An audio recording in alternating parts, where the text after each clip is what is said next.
What is going on, everybody? I'm your guy, Rez, and you already know what time it is, people. Excuse me. It's a little hot in here, so I had to kind of turn on the fan. I do apologize. I got like a glare that's coming from my window right now, man, but we made it nonetheless. Welcome back to another live stream that I do every Wednesdays. However, you guys already know that tune in. These live streams are very special. Every week, it's a different type of topic. I try to kind of, uh, have a little bit of everything, everything that my life revolves around. And, as you can see behind me, there's a lot of different things that I collect.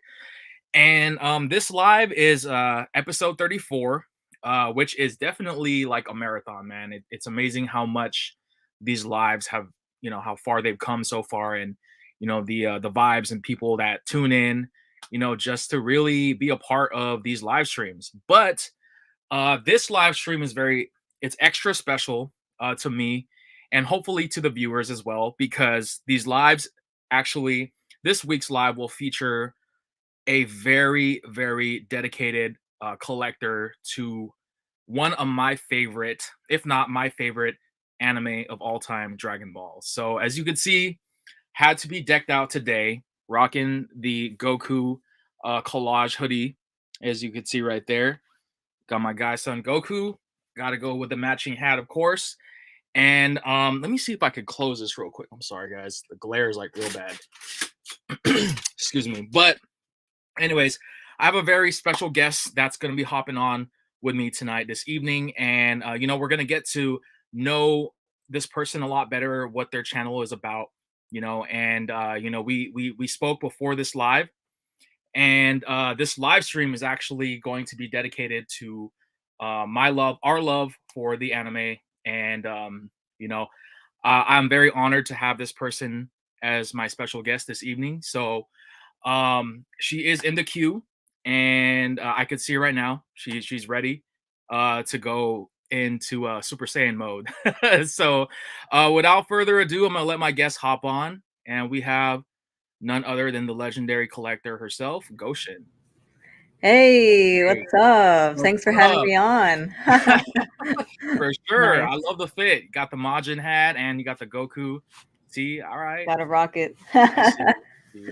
For sure. So, I know we spoke beforehand, to kind of just go over, what this is about and stuff like that. But really, these live streams are all about having conversations, whether they be about sports, uh, collectibles, hats, whatever the case may be.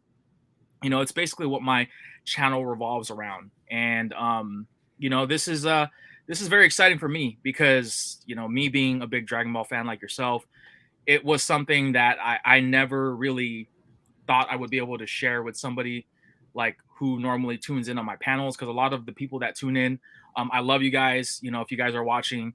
But like we all talk about the sports stuff, but like I'm into a lot of Dragon Ball stuff too. And I know you guys could learn something from this live, because I know you guys are curious to know more about Dragon Ball and what it entails and stuff like that. But Goshin here is actually a very passionate collector. I've been following her for many, many moons on the YouTube social media circuit. And, I was always in awe with her amazing collection. And, to start things off, Goshin, like, can you give us like some like introduction, like where you're from, what you're about and stuff like that? Yeah, so I guess first I'll start with I'm SSJGOSHIN4 or SSJGOSHIN4. There's a story behind that one. But um yeah, I've been on YouTube for a very long time, since like 2006, since I was like 13 years old. And I'll start with that. Like at first, I was on YouTube just uploading anime episodes. I know that's bad. You're not supposed to do that. But I was 13 years old, and that was like, YouTube had no rules at the time. So you could just upload whatever you wanted. And so that's Mhm. what I started off doing. And then in 2008, I saw this other collector that was doing reviews on figures. And I was like, oh, wow, that's pretty cool. Like, I could do that. I have so many. Like, why don't I start doing that? So I started doing it myself. And yeah, ever since then, it just kind of took off, and I've been doing YouTube like Dragon Ball only content ever since. Mhm. And Yeah, I've been through all the waves of YouTube, like literally. And so I'm a YouTuber, that's one. I'm also, like I just kind of mentioned now, I'm a Dragon Ball collector. I've been collecting since I was 11 years old. I've always loved Dragon Ball figures ever since I was a little kid, like 5 years old, but I didn't start seriously collecting till I was 11. And now I'm 29 and I'm still doing it. So, an adult, like with my own place and still doing it. So, That's hence the cups collection back there. that's goals right there. No, for sure.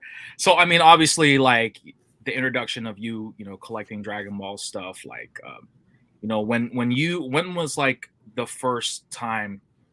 I don't know if you could remember this, you know, because I might be taking you way back, but like, when was the first time that you realized, like, yo, like this is where I'm meant to be. This is what I'm meant to do. You know what I'm saying, in terms of collecting and just like having an overall fandom of just Dragon Ball. Well, I guess collecting, the first time I really noticed like that I wanted to collect was when I went to Toys R Us, probably when I was like 11, and I picked up, I forgot which figure it was exactly, but I think it was, I don't remember. It was one of the Jax figures. I don't exactly Okay. remember which figure, but there was one that I picked up and I looked at it in the box and I was like, I think I just want to keep it in the box. I don't know if I really want to open it. Like, it looks so cool in the box. And then from there, like, I just started doing it, like just, seriously collecting in that way. And I don't know, just something sparked in me when I saw like the figure and the piecing. I was like, okay, this is cool. And So that's like kind of how I noticed that part as far as the collector in me. Like I said, I've always loved toys in general since I was little. I used to like make my own episodes with the toys. I used to like, what if stories and stuff with my cousins. We used to play, and yeah, that's really how that started. But my love for Dragon Ball started when I was like 4 or 5, when my sister was watching Toonami, I believe, Mm. back in the day. My older sister. So I was watching what she was watching, and I was just so entranced by like what I was seeing. And I'm like, oh wow, this is so cool. What is this? And I remember the first episode I ever watched. It was when Yamcha got killed by the Cybermen. So I was Yeah. like, wow, this is so cool, and that's what started it. So for those of you who don't know who Yamcha is, he's a character in Dragon Ball who has become a meme. You Yeah. know, in recent times. I know. You know, he's an Earthling. Sorry, guys, and I'm just trying to fill you guys in here. You know, but he is an Earthling, and I'm trying to like describe it without confusing people who don't know anything about Dragon Ball. But basically, he's not as powerful as like Goku and other characters in the Dragon Ball realm. But yeah, no, that's the way he went out. I thought was kind of crazy, you know, and then I also know. Tien and Chaozu Yeah. and all those characters, you know, like Yeah. that. But for sure. So I know this is gonna be a question that you might not have an answer to, but like, do you know how many items of like Dragon Ball collectibles you have in your collection, like a quantity or number? I wish I knew, but the last time I ever counted was in 2014. That's a long time ago. Mm. And at the time, I had like 4,000 pieces, and that was in 2014. So I can't imagine what I have now. I don't know if it's over 9,000, maybe. No um, pun intended. yeah. But yeah, one day I would like to try to like just have everything out. I don't even think I have enough room for it, like where I'm at now, like in my condo. Mhm. I don't know, maybe one day I'll try to apply for the Guinness World Record book for the female with the largest collection, like Dragon Ball collection, because there's already a guy who's in the book, which is my friend Uchida-san from Japan. Hmm. And I would like to, maybe they can make an exception, have like a female entry, because I know they do that. So I think I would definitely win that, to be honest. I think so too. You know, I don't know any female Dragon Ball collector that has a collection as big as yours. So definitely, I encourage you to do it for sure. You know, Yeah. if you want us to lend you your energy, I could lend you, you know, the Genkidama Spirit Bomb, you know? Yeah, Um, right? I need that, I need that. for sure, no, definitely. Like, what type of, like, Dragon Ball items do you collect? Is there, like, a certain thing that you collect? You know, like, is it, like, bobbleheads? Is it apparel? What do you find yourself collecting the most of for Dragon Ball?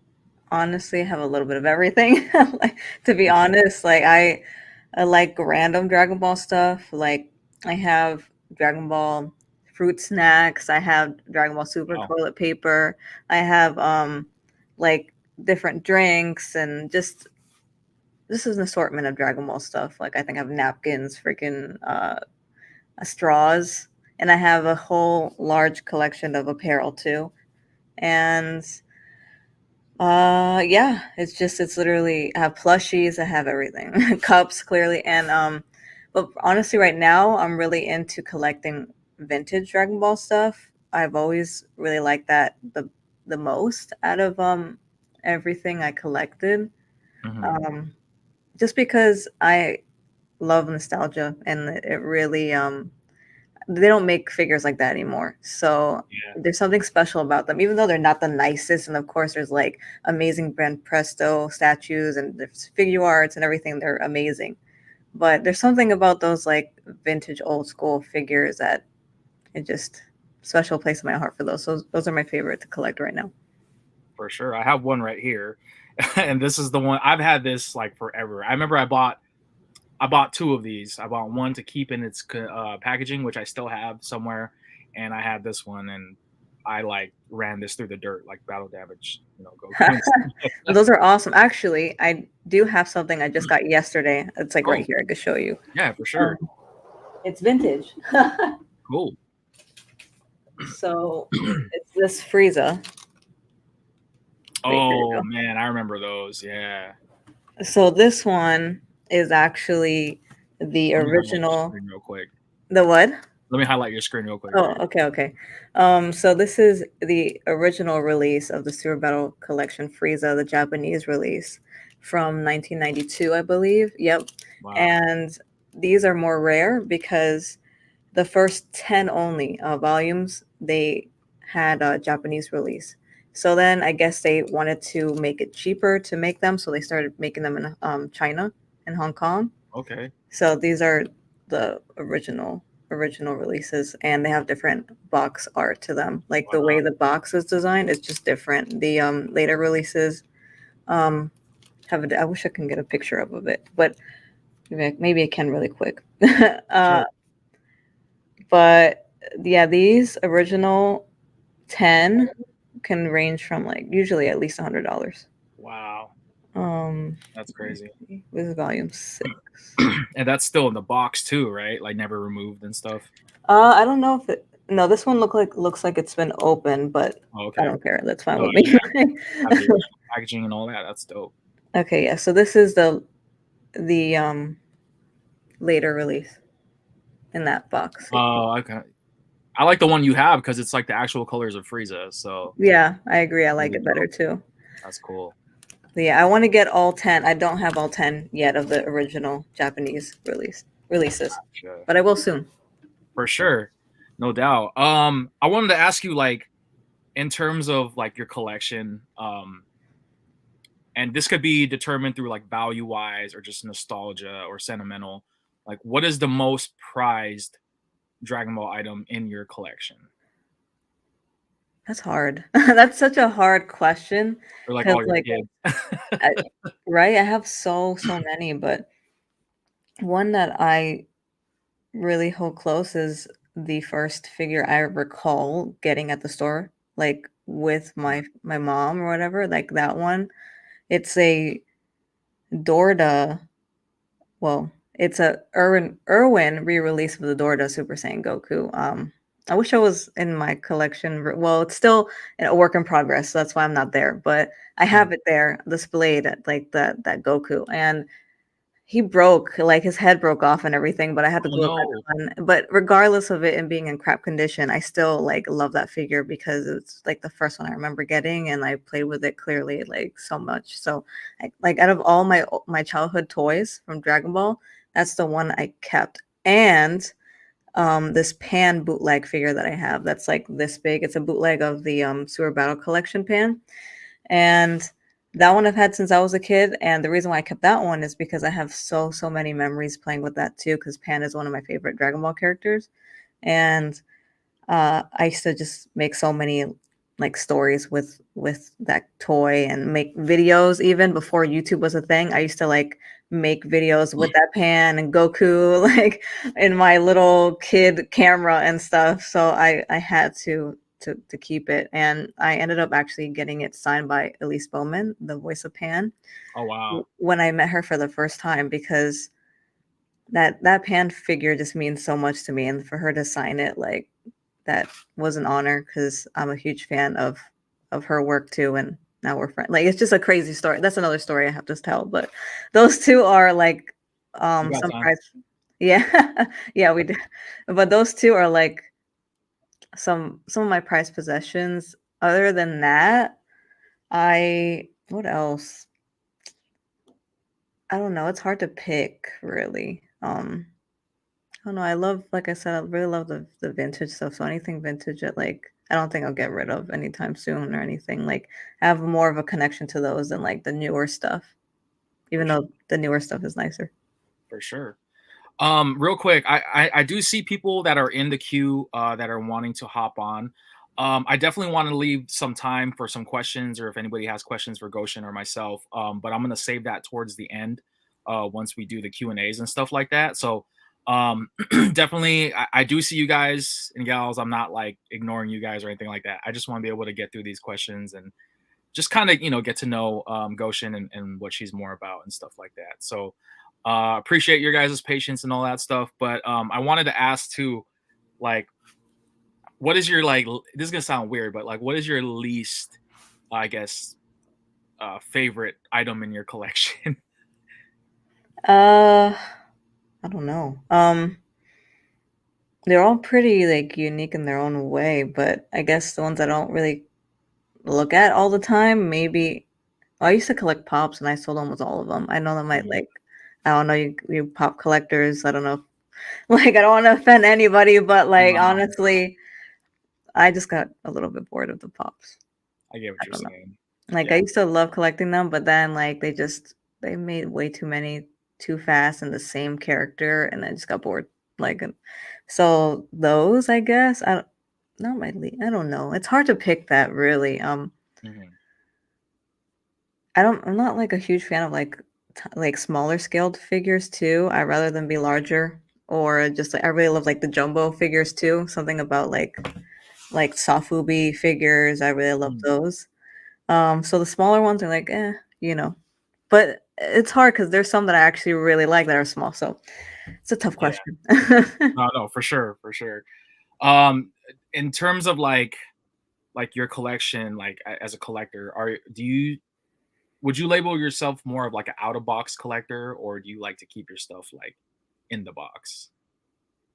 Because I Hmm. know for Funkos, like for example, I know a lot of people that don't take them out the box, and I mean, they're, no offense to the pop collectors, because I collect pops myself. Like, they're already kind of like, they're just there, you know what I mean? Even like outside the box, and then like for you to just keep them in the box, I feel like those little things can't live, you Yeah, know? well, I get that, but when I collected them, I used to keep them in the box because just the value.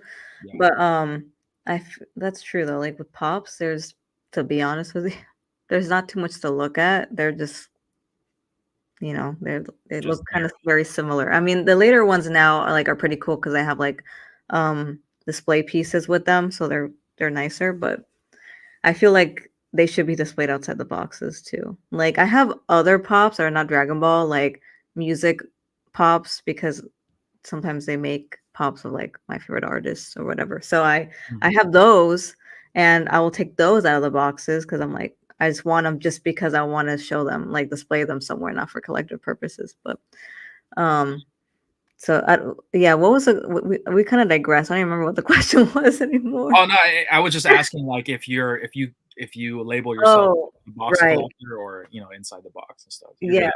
So it all varies on the figure, really. Like, It depends. Like right now, I'm really into like my loose figures, and I'm putting in the Detolf like IKEA cases because they just look really nice on those spice racks. I put them on the spice racks, like the tiered ones. Mhm. And I've been trying to get some of the figures that I have in the box, but a loose version, so I can put them in there because they look nicer like that, like loose and in the blister.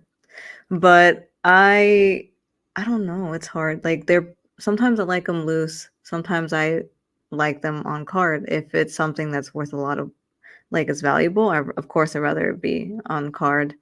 Um, but honestly, I feel like they're better appreciated when they're outside the box. But at the same time, I do like having versions in the box. So I do both sometimes. Sometimes I'll have a loose one and one in the box. Gotcha, gotcha. No, I totally understand. I mean, like for me, you know, with like the newer stuff, especially like the Banprestos and the Ichiban Show stuff, like there's no window. You know what I mean? Like Exactly. for boxes with the art of the figure. You know what I'm Yeah. saying? So it's like you Those want. you have to take out, and that's what I do. Like, I take them Right. out of the box. I'll keep the boxes, I'll flatten them. If not, I'll have there's no room to have all those boxes. So I flatten them and I keep them like whenever I need the box eventually, I don't know. But I display or I try to display all the statue as kind of figures. Yeah.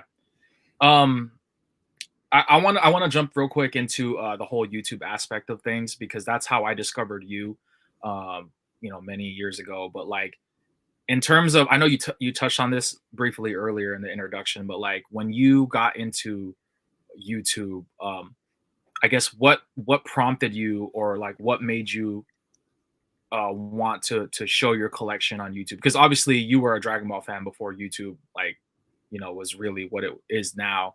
But like, what made you realize, like, hey, like, I want to share my collection on this platform, and I want to, you know, whether you had aspirations to grow as big as your channel is now or not, like, when did you notice that?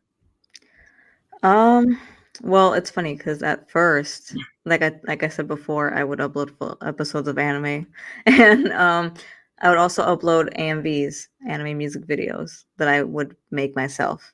So back Those, then, you could do all of that without any consequences. yeah, No copyrights. It was fun. Like that was in the beginning of YouTube.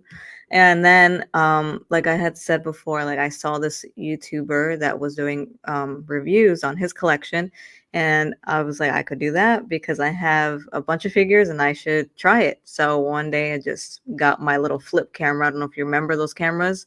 They had like it just had the USB that you would just mhm. plug in. I used to have those. That's what I used to film on. And You yeah, still have that camera?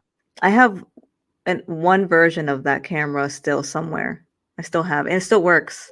That's really cool. Some yeah, I'm surprised it still works. And I still have my childhood camera that I was saying that I used to film videos on. I still have that. I don't know if it works, but I still have it. But anyway, so I always really liked making videos too in general. Like ever since I got my first camera when I was like 9 or 10. Mhm. So it was just something that was just like, okay, cool. Like I like making videos, I like Dragon Ball, and I love collecting, so let's try it. So I just got on the camera. My first video is still on YouTube. You can watch it. It's really terrible. Like it's literally muffled audio and the quality of the video sucks.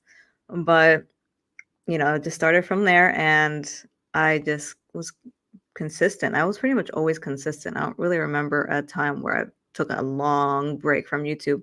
The most was maybe a month that I've Oh ever wow. taken a break. Yeah. So uh, it was just for fun, like really at first. And then later on, it was possible to make money from YouTube. And I remember back when the the monetization started, like you have to like apply to Yeah. actually get paid. And I remember being one of the first people to do that. It actually, here's another cool story, uh, which ties into my name change, my slight name change. So at first, my original channel was SSGOSHIN4, no J. And then in 2008 or 2009, that's when I guess Google bought out YouTube, and they started really like cracking down on copyright, and they were just terminating channels left and right. They didn't even care, no warning. So they got me. And they got me for the anime episodes and the AMVs and all that stuff that I never took down. And I remember like coming home from school, and I was devastated because my channel was gone. Like I had like 1,000 subscribers at the time. That was, to me, it was just like the end of the world. I was crying. And then I had to literally go in my email, because YouTube would email me whenever somebody subscribed. So I literally had to go through my email and private message every single person with my new account with the J that I have a new channel. Wow. So that's why I have SSJGOSHIN4 now. And it's like might be confusing to some people because all my other social medias is without the J. But the only one with the J is my YouTube. And that's like the reason why, really. And so yeah, that channel I had to open in 2009. So yeah, it's crazy. Yeah. Crazy. I was in college actually. I think I was sophomore or junior in college around that time. So yeah, I'm putting my age out there, but you know, definitely that's you're an OG for sure.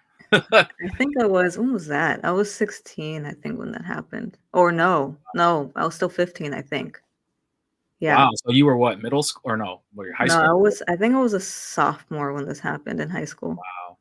Okay. Yeah. So like in terms of like the YouTube aspect of things, like how has YouTube, I guess, impacted your collection, or vice versa? How has your collection impacted YouTube?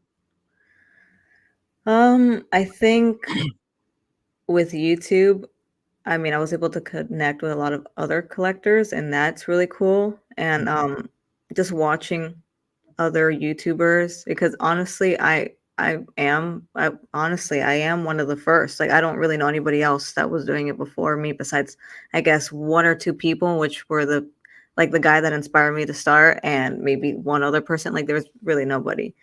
And then not too long after me was Old Fan, which is Dragon Ball toys.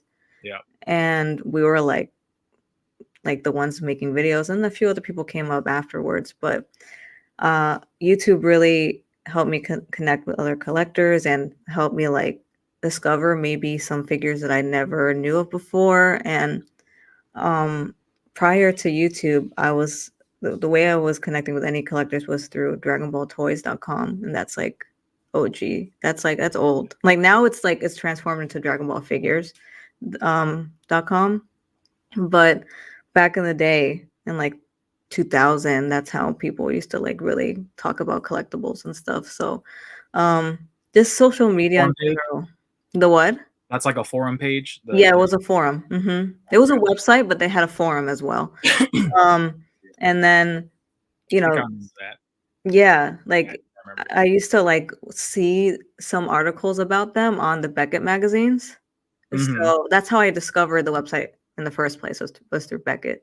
Yeah. And so anyway, so just social media, not like YouTube has made a big impact, but also just like even Facebook. Like I love going on Facebook for collector groups. That's like one of my favorite things to do, is like share like pickups through like Facebook groups and all that. So yeah, I think it like YouTube probably just helped motivate me to collect even more, because I loved sharing my collection and doing unboxings and like just connecting with other fans, even if they're not collectors. There's some people that watch my channel that aren't even really collectors. They just like to see what I got, So it's just fun. I love it.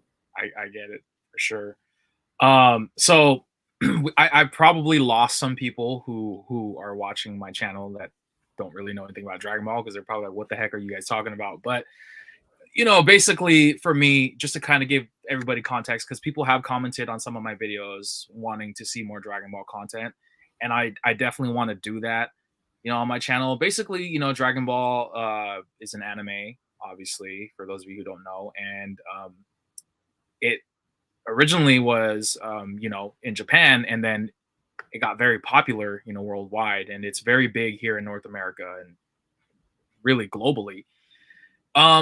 you know, the anime, I guess what got me into it was around, you know, the Saiyan saga.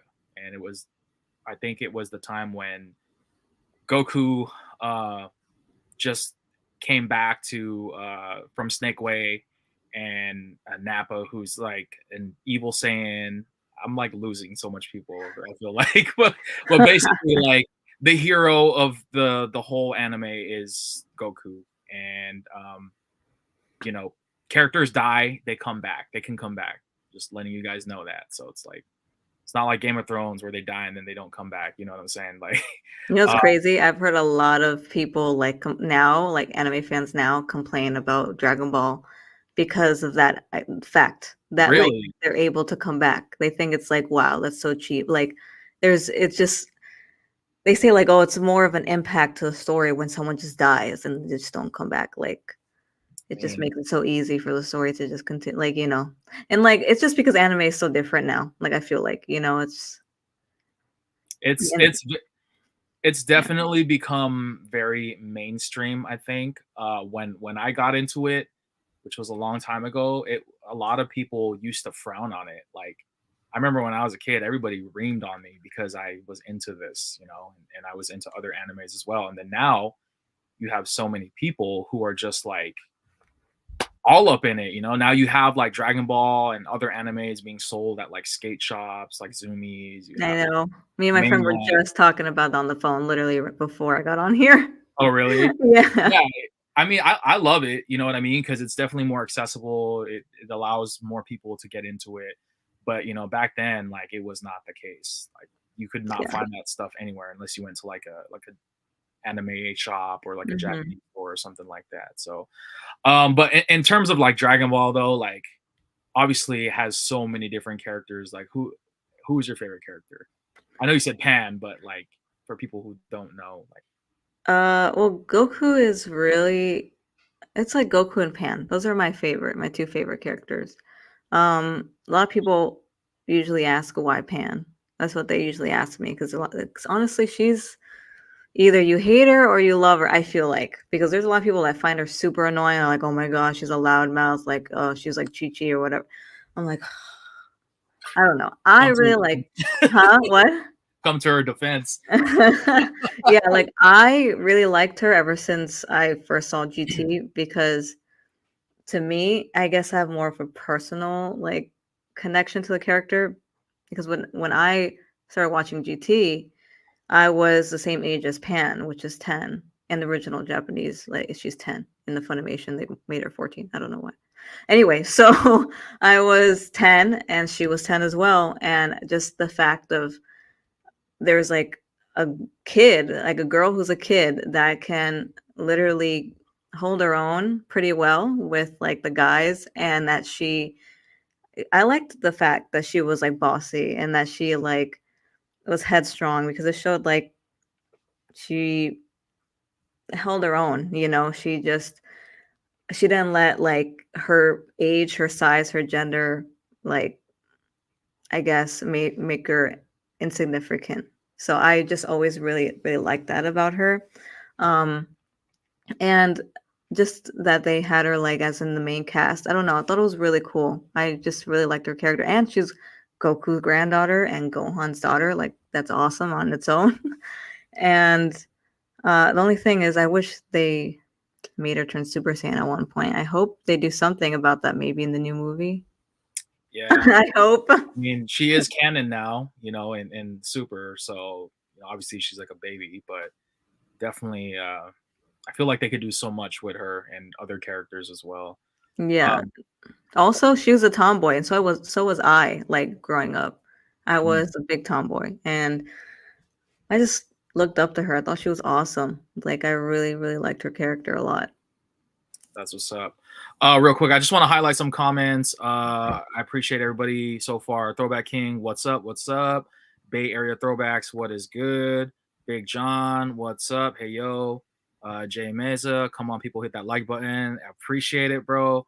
Danzel, what's up, Rez? What's going on, everybody? Guys, if you have any questions, feel free to use the comment section. You know, if you have questions for myself or Goshin, and I'll definitely try to get to those questions after we do the Q&A and stuff like that. But you guys could also if you guys want to hop on and later on and just have questions, or if you have a question for me or Goshin, or if there's something you want to say, you can do it either way. But I appreciate you guys tuning in so far this evening, having a great conversation. If you guys just came in, I have a special guest this evening on my screen. You can see it's Goshin. She is a YouTuber, content creator, Dragon Ball collector, and just an overall dope person. So definitely want to thank you again for hopping on this evening, and just kind of giving me the opportunity to know more about you and your collection and stuff like that. But Yeah, literally my world has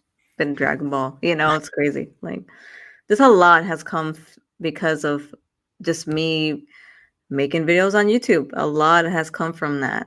Of things that I never thought I would experience ever. mhm.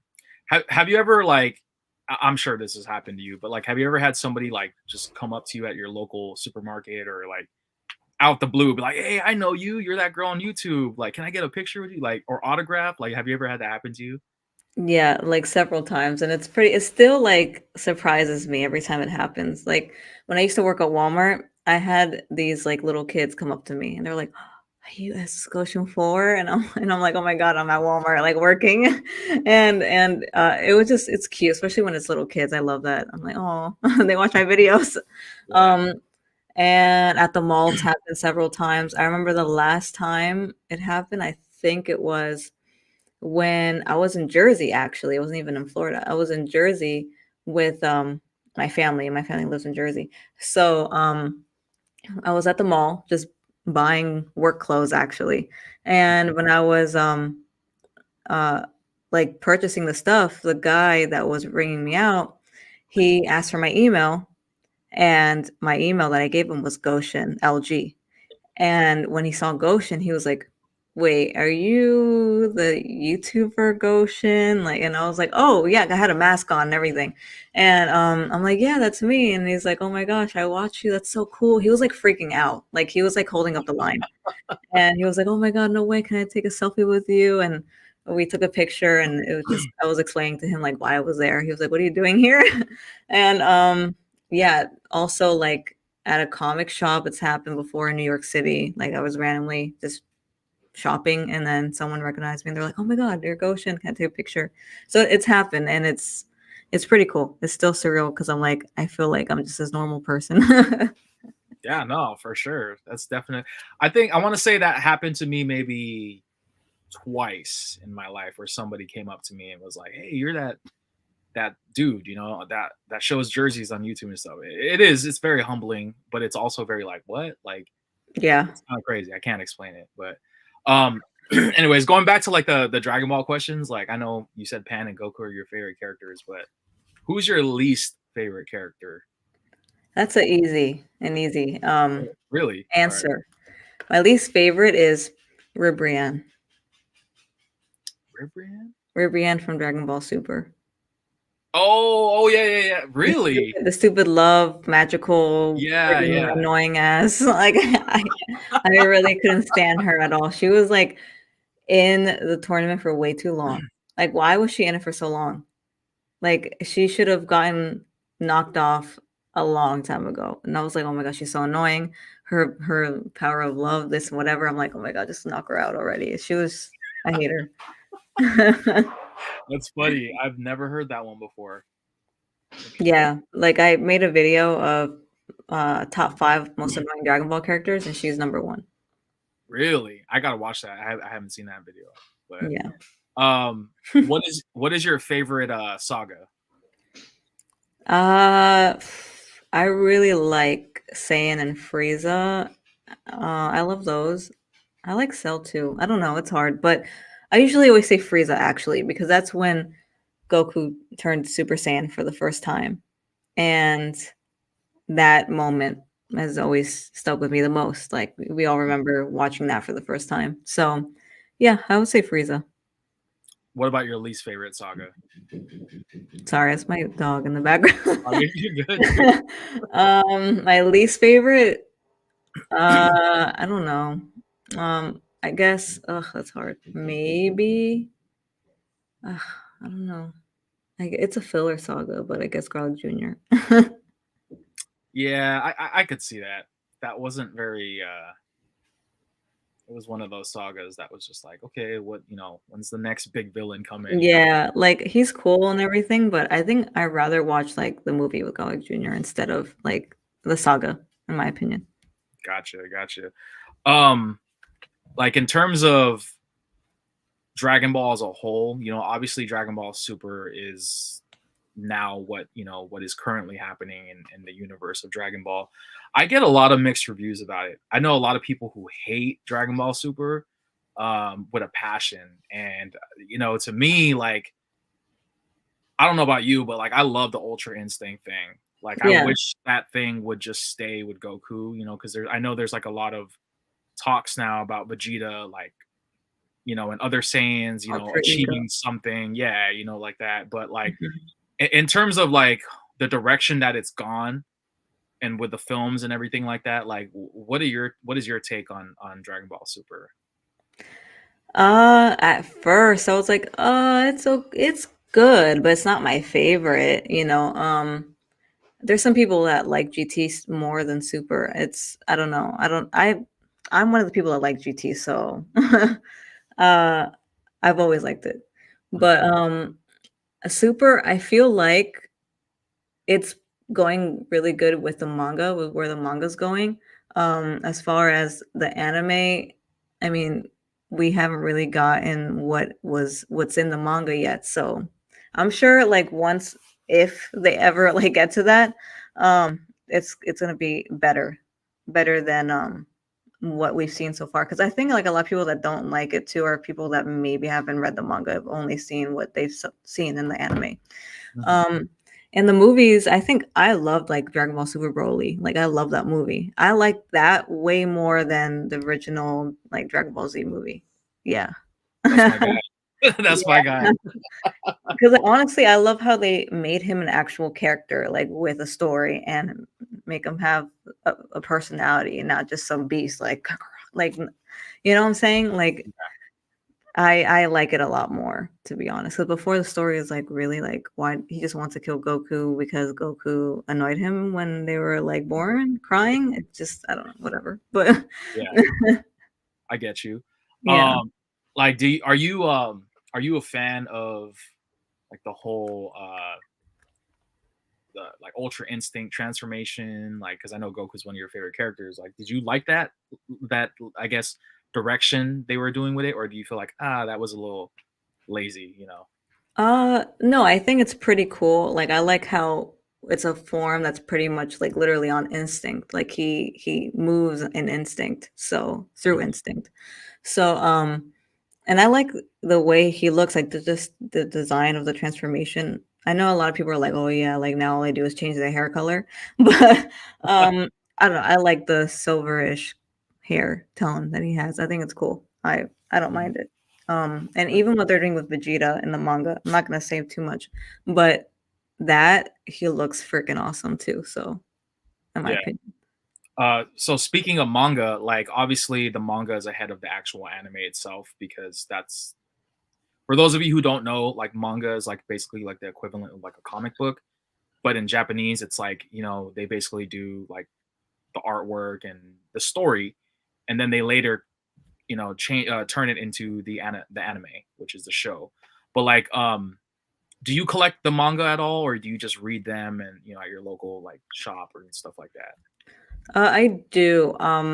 I still need to catch up on the manga. Like I think I'm up to, I don't remember. Like I collect, of course, the US releases, so I think I'm on like volume 10. I think they're on like 13 now.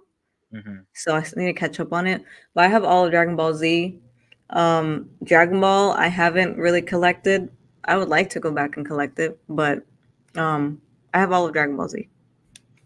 That's cool. How many books is that, or how many I guess volumes? Volumes, I think it's like 26 or something for Dragon Ball Z. I Okay, believe so. Something around that. gotcha. All right. So my next question for you is dub versus sub. So I know a lot of people who are like purists prefer obviously sub, which is the original voices, which is basically Japanese actors and actresses, and basically it's subtitled. Then dub, for those of you who don't know that term, is basically um, another country, or another studio basically adding their own interpretation of the original dialogue. But like I know a lot of people feel some type of way about that, but like what do you prefer, and what are your thoughts on both? So I always grew up on the dub, and that is like a special place in my heart for me because that's what I grew up on. That's what I've always known. And for a while, I was like, oh, I can't listen to it in Japanese because it sounds so different and the voices. But it wasn't until honestly Dragon Ball Super that I really started to appreciate the Japanese dub because like I would watch Super I watched it in Japanese actually. I haven't even watched it in English. I haven't gone back and watched it in English. I've only Oh, watched wow. it in Japanese because I was watching it as it was coming out.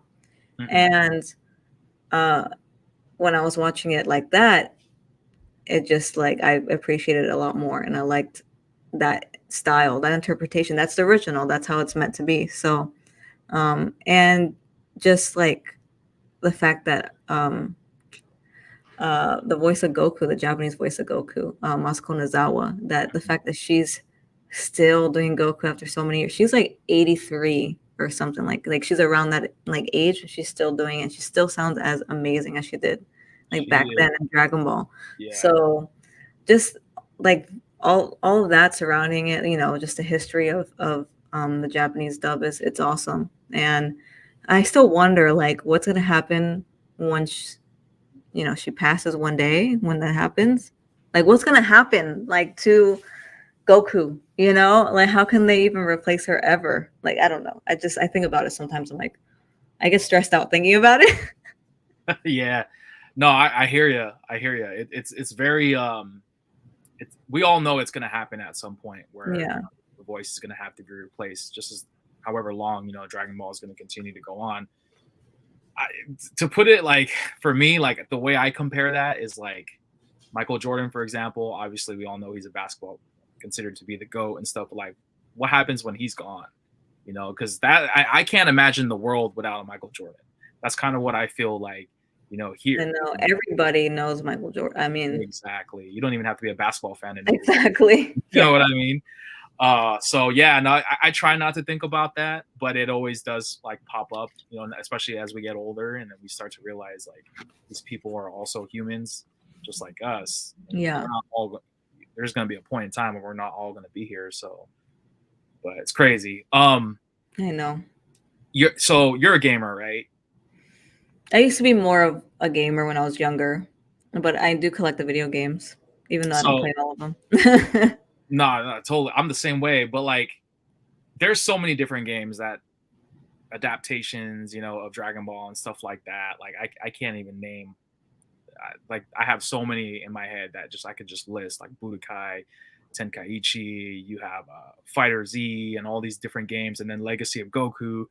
But like, I've seen like your reels where you like show like the history of Mhm. Dragon Ball games. That was dope because that really took me back. And then there were some games that I didn't even know existed. I was like, what is that? What platform is that on? But like, so you collect like the games just for like collecting, or do you collect them to play, or how do you Just to collect? collect, honestly, and I like the box art a lot to them, so that's another reason why I collect them, but I'm still missing the very first, Dragon Ball game that ever came out for, like I forgot the name of the console, it's like a cassette console.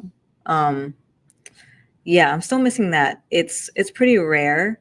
I've seen it before, on eBay, but I remember one time I saw it for like $200 and I should have got it then because that's a cheap price for it. That's a cheap price.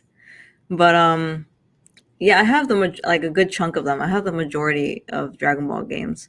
Like to be honest, Dragon Ball games, they have like such a long history. Like I said, like even in that video that I made or the history of Dragon Ball games, there's so many like handheld games for Dragon Ball that are just its own little handheld game, you know. So I didn't even include those. Those are hard to collect because there's so many of them, and that's not included in that list because it's just that's its own thing. I don't collect those really because it's like a handheld game for like each little saga that they have. I don't know, but I collect like the main entries in like Dragon Ball video game history.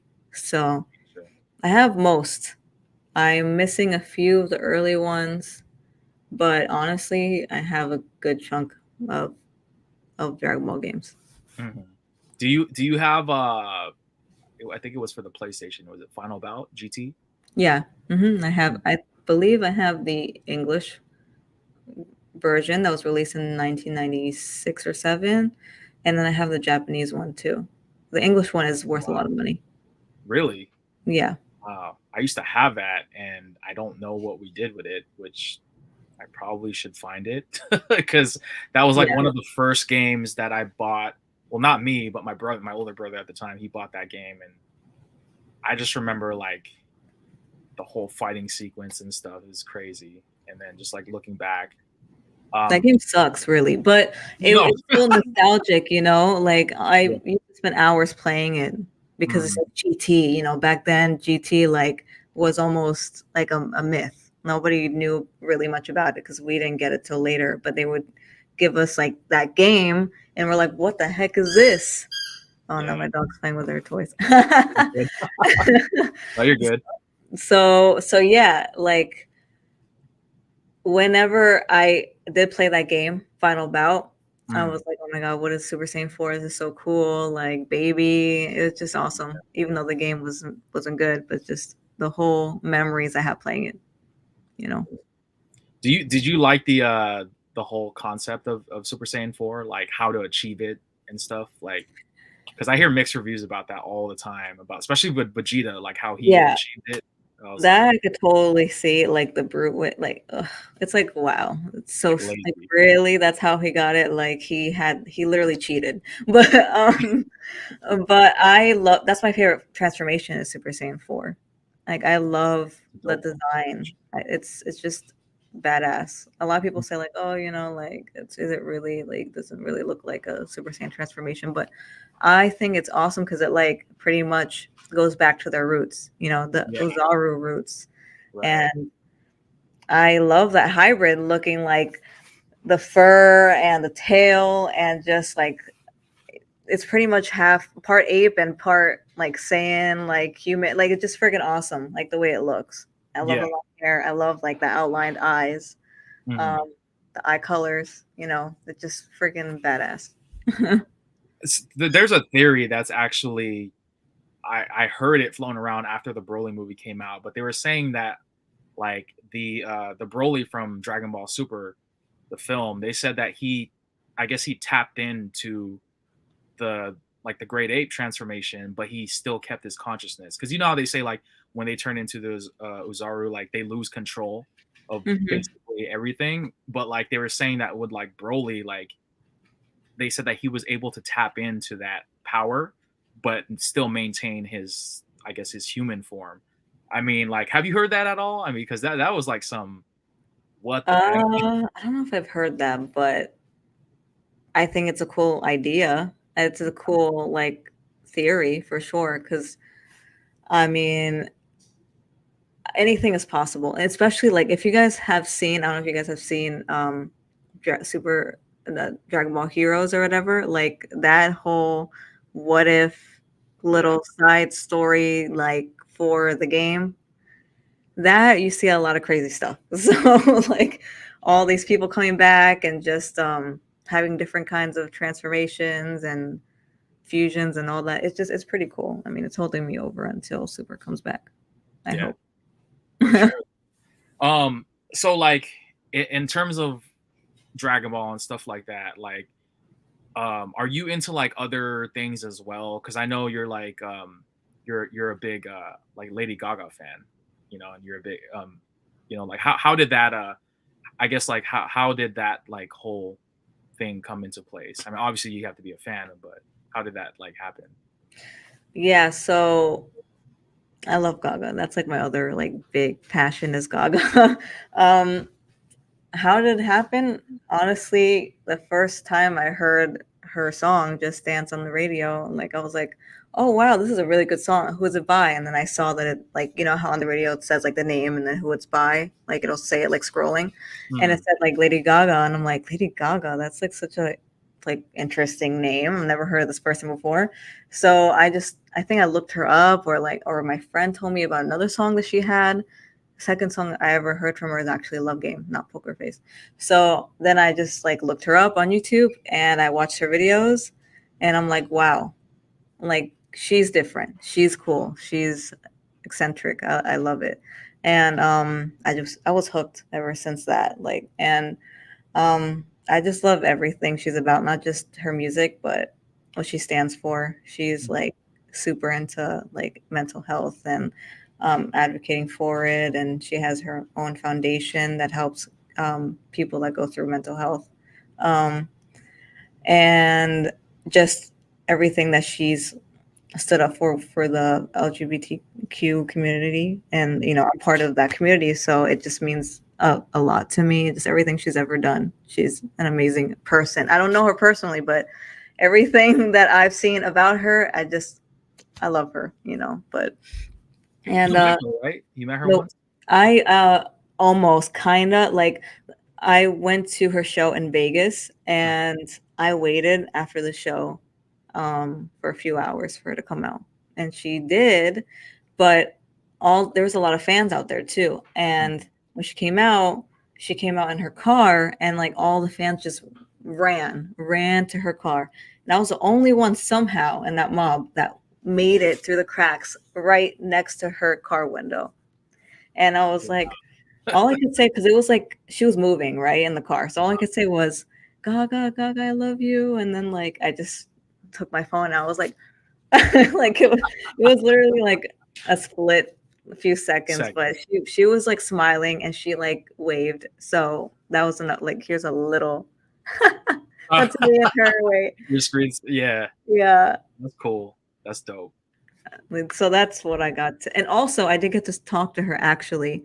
Um at her Monster Ball tour. That was like 2011. And I was in the front, like on one of the sides of the stage in the very front. And I had a pillow. I made a pillow for her with my picture and her picture. And I put them side by side and I drew stuff on the pillow. I just made it really cool. So I threw it onto the stage as soon as like she like took a pause to talk to the audience. I threw it and like it landed right in front of her. It was perfect. And then she like stopped and she picked it up. And she's like, "Oh my god, who made this?" And like she turned in my direction. I was like, "Me." And then she looked at the pillow and she was like, "Oh, that's so sweet." She was and I wrote on the pillow, I was like, "Can I hug you?" And it was like it was trying to be like for me to hug her, but she took it as like she read it and she was like, "Oh, can I hug you?" Of course you can, pillow. And she hugs a pillow. I'm like, Oh, really? And then she just turned to me and she was like, "Did you make this?" And I was like, "Yeah, yeah." And she's like, and she looked at the pictures with the two of us and she's like, "Is that you or is that me?" And I was like, oh I man, was freaking out. I was literally that's freaking out. crazy. And then like I don't even know who she was looking at in the picture, but all I could say was me. And then she was like, "Oh, it looks just like you." And then she just like, you know, took the pillow. But like that moment, like it was so crazy. I started crying like after, like I was like bawling. Oh, You it so was so like funny. you dressed up like her, right? Like a couple times, like you cosplay and stuff. Yeah, so that's actually like my first cosplay ever was Gaga. Before that, I never really dressed up for anything. So it was for Halloween, actually. In high school, I decided to just go to school as Gaga, and because it was like, you know, you were able to go in costume for Halloween. So I did it not thinking I looked anything like her. I just did it because I loved her, you know? So then my mom was like, you know, you kind of like look like her in the outfit. I'm like, really? I honestly didn't even like pay attention to it. But then when I went to school in the outfit, everybody was telling me, like, oh, wow, you actually look like her. So I kind of just like ran with it because I was getting a lot of attention like in school. a lot. Everybody was like stopping me for pictures. So I started to do it like on special occasions in school. Like any excuse I could get, I would do it. So if it was Valentine's Day, I would dress up like in the red Gaga outfit. If it was, I don't know, like they had like step up week or whatever in high school, so they would have different, I guess, themes throughout the week. So I think one of them was like celebrity or whatever. So of course, I did Gaga, and then another one was uh, if you were like each grade would have like their own colors. So if you're gonna be a senior and you're a junior, you wear black or whatever. So anyway, so I remember my color for my grade was black, so I just wore a black Gaga outfit. I was I just anything I could do, I just did. So I got known for that in high school, and so I was pretty much my school's unofficial mascot.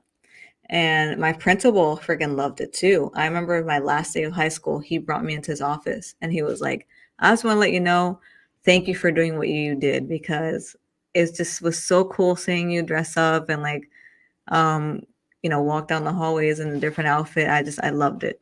And what principal would allow that, to be honest with you? Like, no Not school mine. would. Exactly. They'd be like, what the Not hell is mine. this? And they would send like them home. But my principal was super cool. And I used to even go to the mall dressed up like Gaga and just like get people's reactions just because Wow. it was fun. And then like people literally thought it was her. They would like I have one video on my other YouTube channel of me at the mall. Literally, it was a day before her concert. I did it on purpose just to see like how people would react to it. And like people legit thought I was her because they were like, oh my God, it's the day before her concert. Like she's at the mall, like shopping. And like I even got like my best friend to be like, my entourage, like, and then like his uncle was like the bodyguard, pretending to be Oh the wow. bodyguard. It was we did an amazing job, but I never said that I was her. Like, if anybody would like ask me, are you Lady Gaga? I just would just not say anything and then let them think. Like, it was fun. It was a good time, but I still do the dressing up only now, like if it's for her concert or something. Like, I don't really like do it like I used to, but it was pretty cool. Like I was really getting known for that too. I was like in the news for a couple times. I was in Wendy Williams once. Um Really? yeah, I was in her celebrity What? lookalike segment. Like she always Wow. does like a celebrity lookalike thing at the Yeah. very end of the show. So I actually have that clip as well on my YouTube channel. Crazy. So that story was so funny because I remember like 6 months before it was on the air, I just submitted my picture just to see what would happen. I was like, okay, whatever. Doesn't hurt to try. So then 6 months later, I get a comment on my Facebook wall or timeline from actually the English voice of Kid Krillin. Oh really? She wrote on my timeline. She was like, you're on Wendy Williams. Did you see that? I'm like, no, because I don't really watch Wendy Williams like that. So I'm like, Right. I had no idea. So she's like, yeah, you were on today. I was like, what? So I had to wait for the rerun. And then I saw that, yep. Dang, you must have been like your jaw must have dropped. Like what? Yeah, definitely. That's So crazy. yeah, Um. it was, it was crazy. Like that I was on there. So Can I like, finish about for one moment? I need to check yeah, on my yeah. dog No, is for there. sure. Like you're ripping. Yeah, yeah. No, for sure. Hold on. Uh,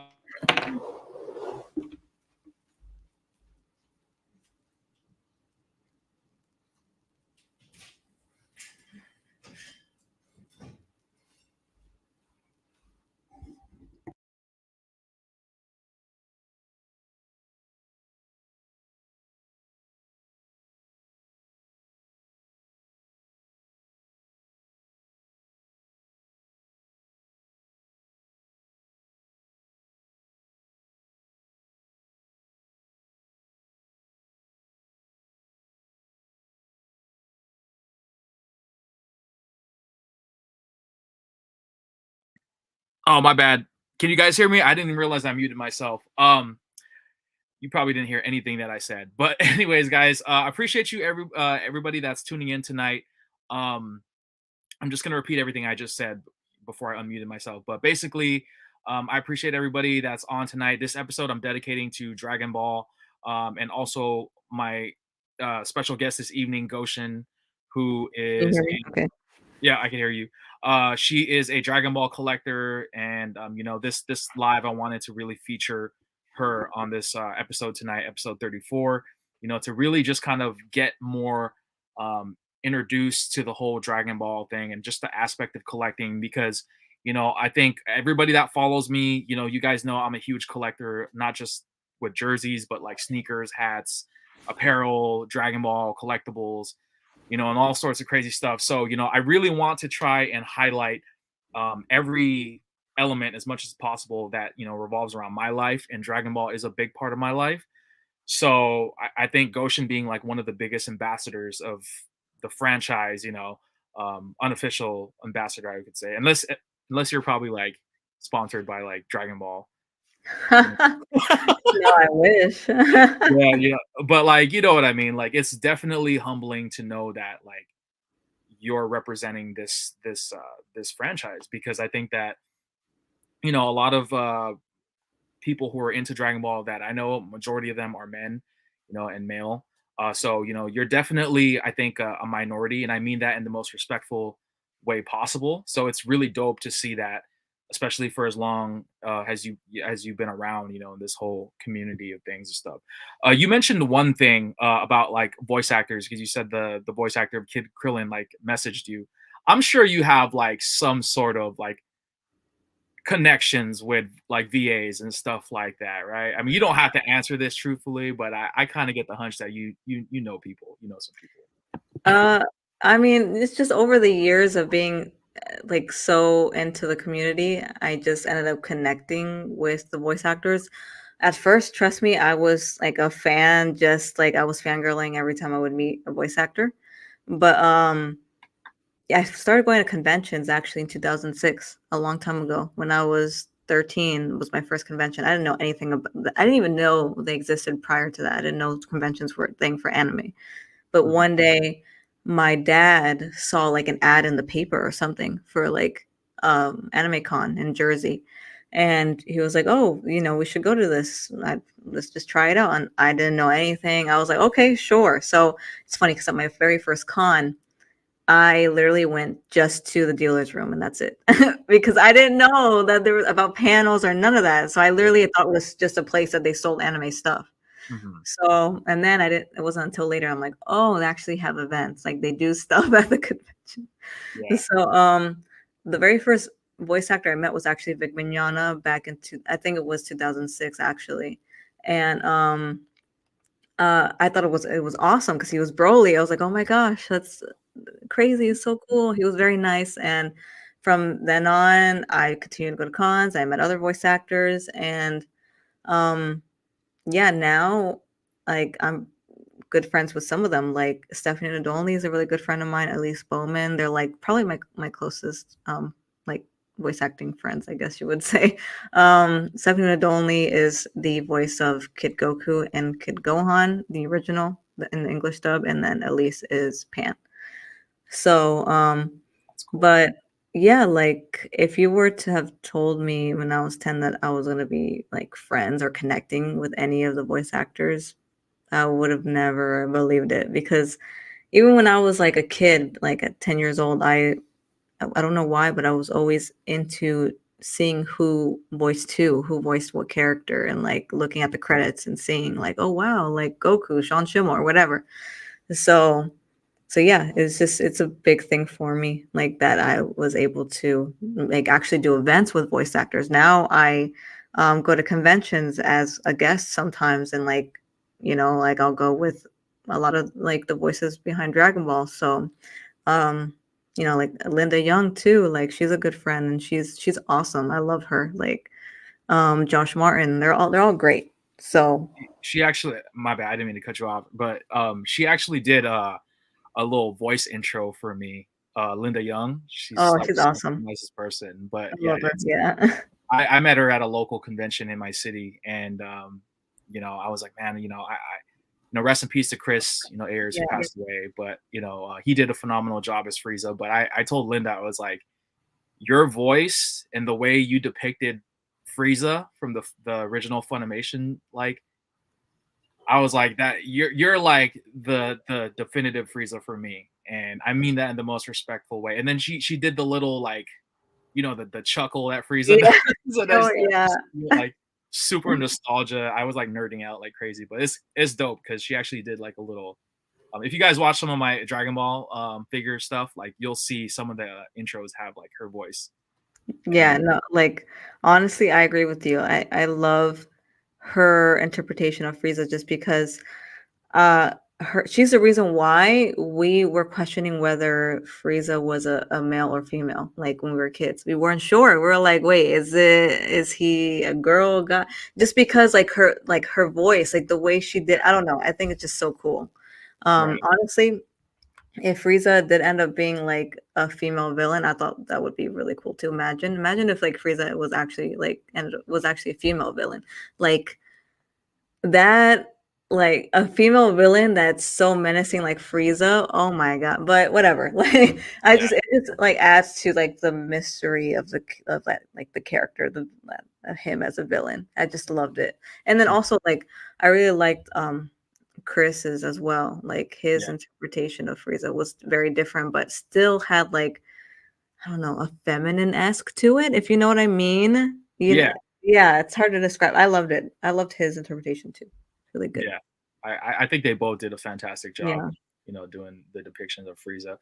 Um, in terms of like the whole like aspect of Dragon Ball as a whole, like one particular place that is on my bucket list to visit. It's called Super Saiyan, and I know that you, being from Florida and stuff like that, like this is a place that's based out of Florida, and it's basically like correct me if I'm wrong, but it's like a ramen house, right? Yeah. Well, the majority well, it's pho, so it's Oh, Vietnamese, food, but they have ramen. They have a little bit of everything now. They've expanded their menu ever since the first location. hmm. So yeah, like just me looking at it from afar, and then also looking at other people, like basically, it's a restaurant that's based around Dragon Ball, s type of things. I mean, hence the name Saiyan. Um, you've been there. You've actually were invited as a guest to be a part of like their grand opening and stuff. I'm assuming they have more than one location now, right? Like Yes, now they have 3. three. Okay, so they're definitely expanding, but take us through that experience. Like how did that whole thing like come about? So I felt like I was lucky that I lived in Florida and then they opened like a Dragon Ball restaurant in Florida. I'm like, oh, that's awesome. And I went because I knew I just had to. I'm like, I have to make the trip out there. So I live in South Florida and the original location's in Orlando. So it's like 3 hours from me.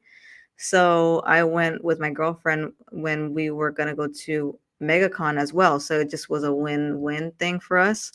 And we went like like I think the first month or two that they opened, and I made a video about Super Saiyan, and it went kind of viral. There was a lot of views on that video, and they took notice. And I interviewed Marshall, who's the owner, and one of the managers, and we just kind of built a connection from there. And ever since, they've been nothing but amazing to me. Like every time they have any events, they reach out to me. They have me go there and like do videos or just have my own booth. And it's awesome. Like I really am appreciative of them because uh I didn't think it was going to get to that point. I literally was just going as a fan, making a video on their restaurant because I thought it was awesome and it was an awesome concept. And now, we have more of a relationship. And um, yeah, like I've been trying to convince them to make another location, but like in South Florida near me,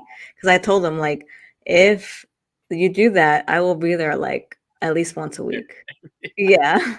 And so For sure, yeah. yeah, and I'm sure it would be a hit down here because like I'm by like Fort Lauderdale, not too far from Miami, and like I can imagine if they were to open it like here, yeah, Yeah. it'd be great. So now they have Orlando's original location. They have one location in Jacksonville, and now they have another one in Orlando, but by UCF.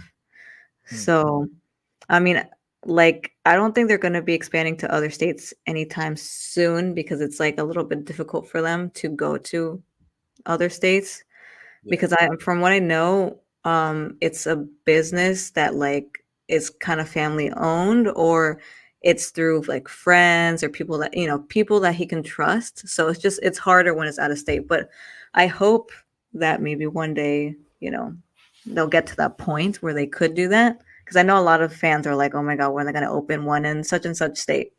I So wish they would open one in California because whether yeah. it be in SoCal or wherever, I'd drive, fly, whatever I need to do to go there. But Yeah. I like how is the restaurant? Is it big? Is it small? Is it like a mom and pop shop? Like The original location at first it was small. It was just like one little section there and that was it. But it was awesome. I thought even when it was tiny like that, but then they ended up expanding it. It's funny because the restaurant or I don't know what it was, a business next to them ended up closing down.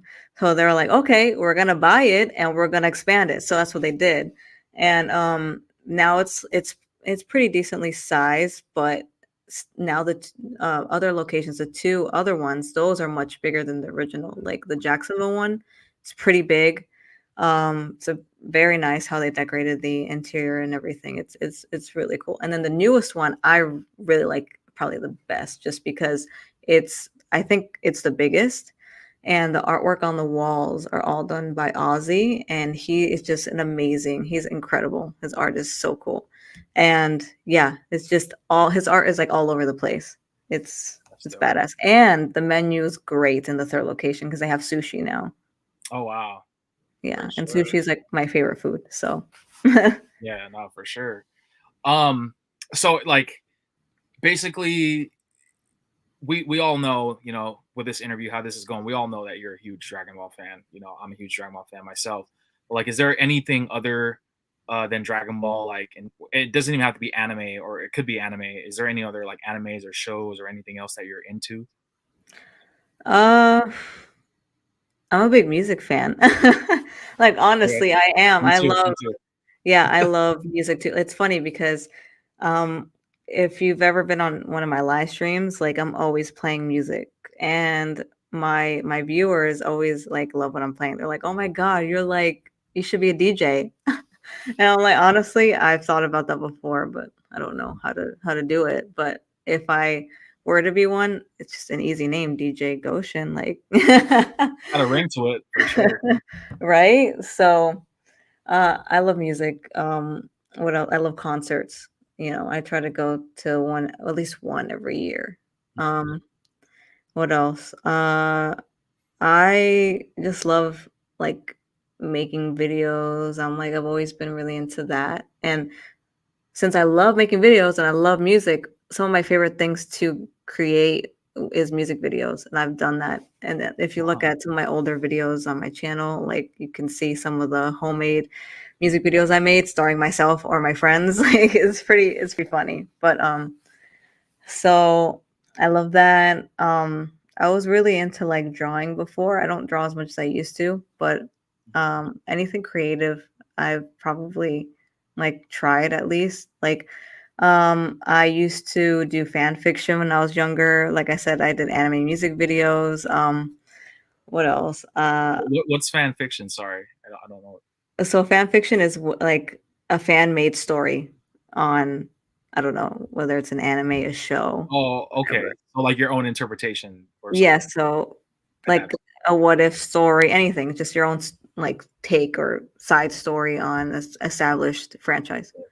So I used to do that when I was younger. Uh, what else? Oh, I used to make my own custom figures too. Yeah, Really? yeah, I have some of them Wow. still. Like it was, when I had more time to do that kind of stuff when I was younger. I used to make custom made figures. They're not like amazing or anything, but I think some of them are actually pretty good, like the later ones. But I actually have on my YouTube channel a tutorial from like when I was like 16 that I made that was like, oh, how to make your own figure. So yeah, I For did sure. that. Yeah. And yeah, I love like anything creative. So Are you I think I know the answer to this, but I'm gonna ask you to get validation. Are you into Naruto? I watched it a little bit when I was younger, but no, to be honest. It's all right. I'm not either. And Yeah. you always hear the debates like who would win, you know, the nine-tailed fox or something like that, or Goku. And I'm like, dude, Goku would smash Naruto, man. And you know what I mean? Like just to get into I that agree. realm of I agree. conversation. Yeah, it's just one of those things. But yo, no disrespect to any Naruto fans out there. I know Naruto's really long. Like the manga, Yeah. like is so freaking long, and the anime is ridiculously long. But Yeah. um, Yeah, like as far as other anime, to be honest, there's not really many that I was like really into besides Dragon Ball. Like I guess the newest anime that I really liked is Demon Slayer. I feel like everybody's watched that. keep hearing about that one. Yeah, it's really good. I still have to watch the second season, but I've seen all the first one and I saw Mugen Train. It's freaking I love it. Because you know what? I feel like with Demon Slayer, it's just that kind of anime that appeals to most demographics. That's how I think. Hmm. Um, it is pretty bloody, but still, I feel like it's something kids even really like, even though it can be very very bloody. But Yeah. um, yeah, so I really like that. That's the most recent anime I've watched. What else? And anything else is like older stuff, you know, like of course I really like Pokemon growing up. Freaking loved Pokemon. Me too. Like the newer stuff, I don't really know all the new yeah. There's like, there's way I'll too go with many. it. Yeah. Yeah, I have the Mew one because Mew's my favorite Pokemon. Oh, Um, cool. yeah, like the new Pokemon, I don't know. I can't even name them. There's too many now. So, but I know up until like Diamond and Pearl. Damn, Like, you went far. yeah. I mean, I played Black and White and all that stuff too, but I don't remember like the Pokemon names that much. But I have Mew tattooed on my arm. Wait, let me see if I Oh, can. do you? Oh, Yeah. can we see it? That's cool. You see it? That's fire. Yeah. That That's my. is fire. I love Mew. I want to get That's more. I have two Dragon Ball tattoos, but they're on my back, so it's kind of hard to show. gotcha. It's all But good. oh, I love tattoos. Nice. My fiance is actually she's obsessed with getting inked as well. Nice. What is your like? Do you have like a dream tattoo, like in concept that you want to get? Because I have one, but I don't think I'll have the guts to do it. Because You don't one, have any? I don't have any Oh currently, wow. but I thought about doing this. I had this idea where basically I'm a big Street Fighter fan as well, so I was thinking of having Goku like on one side of my like body here doing the Kamehameha, and on the other side have Ryu do the Shinku Hadouken, which is like equivalent to like a Mm, Kamehameha, and yeah, basically the kind of just reaching on my chest area, but I don't like needles. I'm very like Goku. huh? You're like Goku. I'm like Goku exactly. And you know, like I don't know if how many sessions that would take, and it's just I don't think it's gonna happen, but you know, maybe Yeah, in another universe you I'll never. get to do it. Yeah, I have 7, I think, Oh wow. tattoos. Okay. Like I have 2 Dragon Ball ones. I want to get one a Pan. I don't have a Pan tattoo yet, but that's something I've been wanting for a while. But right now maybe I can show you. I have a picture of them, so I can show you that. For sure. I have this little one on my wrist, which is a matching tattoo with my sister's. Cool. It pretty much means a lot of people say, "Oh, does it mean you love to travel?" No, but it looks like that. But Right in a heart looks like a plan. yeah, Yeah. yeah. People are like, "Oh, you love to travel?" I mean, I guess it could be a double meaning because I do like traveling. Um, but yeah, so it means like no matter the distance, we'll always be in each other's hearts. And Mhm. what else? This is my first tattoo. Is this quote? I can't really wait. Yes. um, the mic is like in the way. Wait, Okay. is this one? Hold on. There. It says be it's hard to yeah. Well, it says it be comfortable in your skin, right? Hmm. That's something that I've always really gone by. And another fun fact is I'm a big fan of Raven Simone. I'm a huge Raven fan. I've met her. I've actually met. Really? Yeah, I've liked her since I was a kid. So this is also a lyric from one of her songs. And Really? Okay. yeah, so I love that lyric because I go by that and I've always have. I've never been afraid to be who I am ever. So Mhm. um I knew that was the first one I wanted. So I have that. Um I also have a lyric here from Gaga on my rib Mhm. cage, which is I might not be flawless, but I have a diamond heart. It's a lyric from her song. Um what else? I also have um I'm missing. Oh, I have a huge tattoo on my hip as well, which is like there's 3 roses on my hip. And that was like my second tattoo ever and I just went for it. Like a giant piece like that. That's dope. Yeah, and I'm going on my Instagram so I can show you the Dragon Ball ones For cuz sure. Yeah, just they're nice. while you get those photos, like it's just funny because I used to have, and my fiance might be in here tuning watching, but like she's probably gonna be shaking her head. I used to have the fattest crush on Raven Simone. No way. That's I hilarious. remember like when MySpace was around and stuff, like the About Me, I would have like a big old JPEG image of Raven Simone, and so Raven, and I had a big crush on her and Brenda Song. Oh, well, Brenda's cute too. So, Yeah. Oh yeah, it was funny. um, It was and funny. now she's with Macaulay Culkin. So, Crazy. I still find that crazy, but right? I would have never get. So, this is the Dragon Ball um tattoo. It's a rose with the 4-star ball budding out of it. oh wow, Yeah, that's dope. It's I color love too, that. and that's on your hip. You said That's on my back. on your back. Okay. And Wow, then, where's the hip? I have the hip piece here too. This is the giant piece on my hip. that's dope. Yeah. That That's was fun. my second tattoo ever. Like I went for that. There was 2 sessions. And then here's the Goku one. That's my favorite tattoo. It's the Super Saiyan Goku from the Cooler movie. Ah, that's dope. I I love was it. just watching that movie the other day because Really? yeah, because I bought the master release cooler, Mm. and I was just watching the clips, and then I remember when that. Yeah, Yeah, literally, it looks like it came out of like the anime. yeah, it looks dope. I love that one. That one's my favorite one. So I want next. I want a pan one. I want um a tattoo inspired by Perfect Blue. It's an old anime movie by Mhm. Satoshi Kon. Like it's one of my favorite movies of all time, actually. It's a classic. If you haven't watched it, you should watch it. What is it called? It's called Perfect Blue. Perfect Blue. I'm gonna write that down. Yeah, it's a psychological thriller and it's freaking awesome. Like I've watched it like 5, 6 times.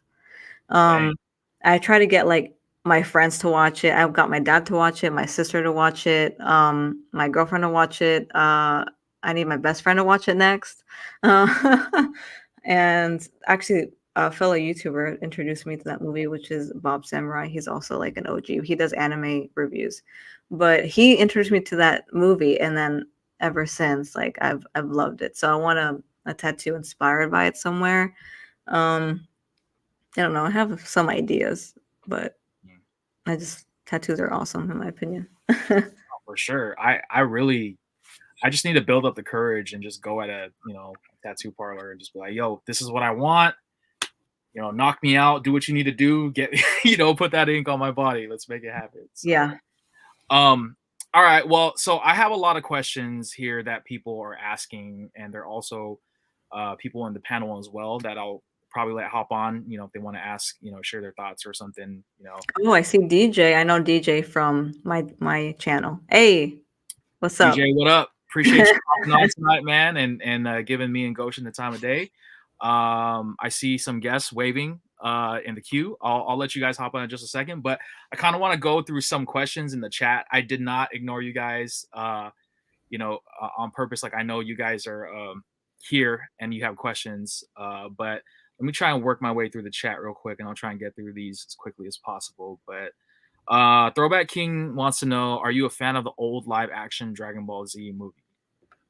Are you talking about Evolution or what? I think that's what he's referring to. Yeah, Evolution. Because uh, I have an answer for it, but I'll let you answer it first. I have a funny story with that because I was in denial for a while, like when it came out. I like forced myself to like it, to be honest. I was Mhm. like 16 when it came out, so I was a kid, but I pretty much like was like such a person supporting it at the time. In the beginning, I was like, no, it's not that bad. I was like really trying to convince myself that it was good because the first time I heard about a live action Dragon Ball movie in the works was in 2002 when they actually made an article about it in like this, I think Pojo Dragon Ball magazine. Oh yeah, I remember And this.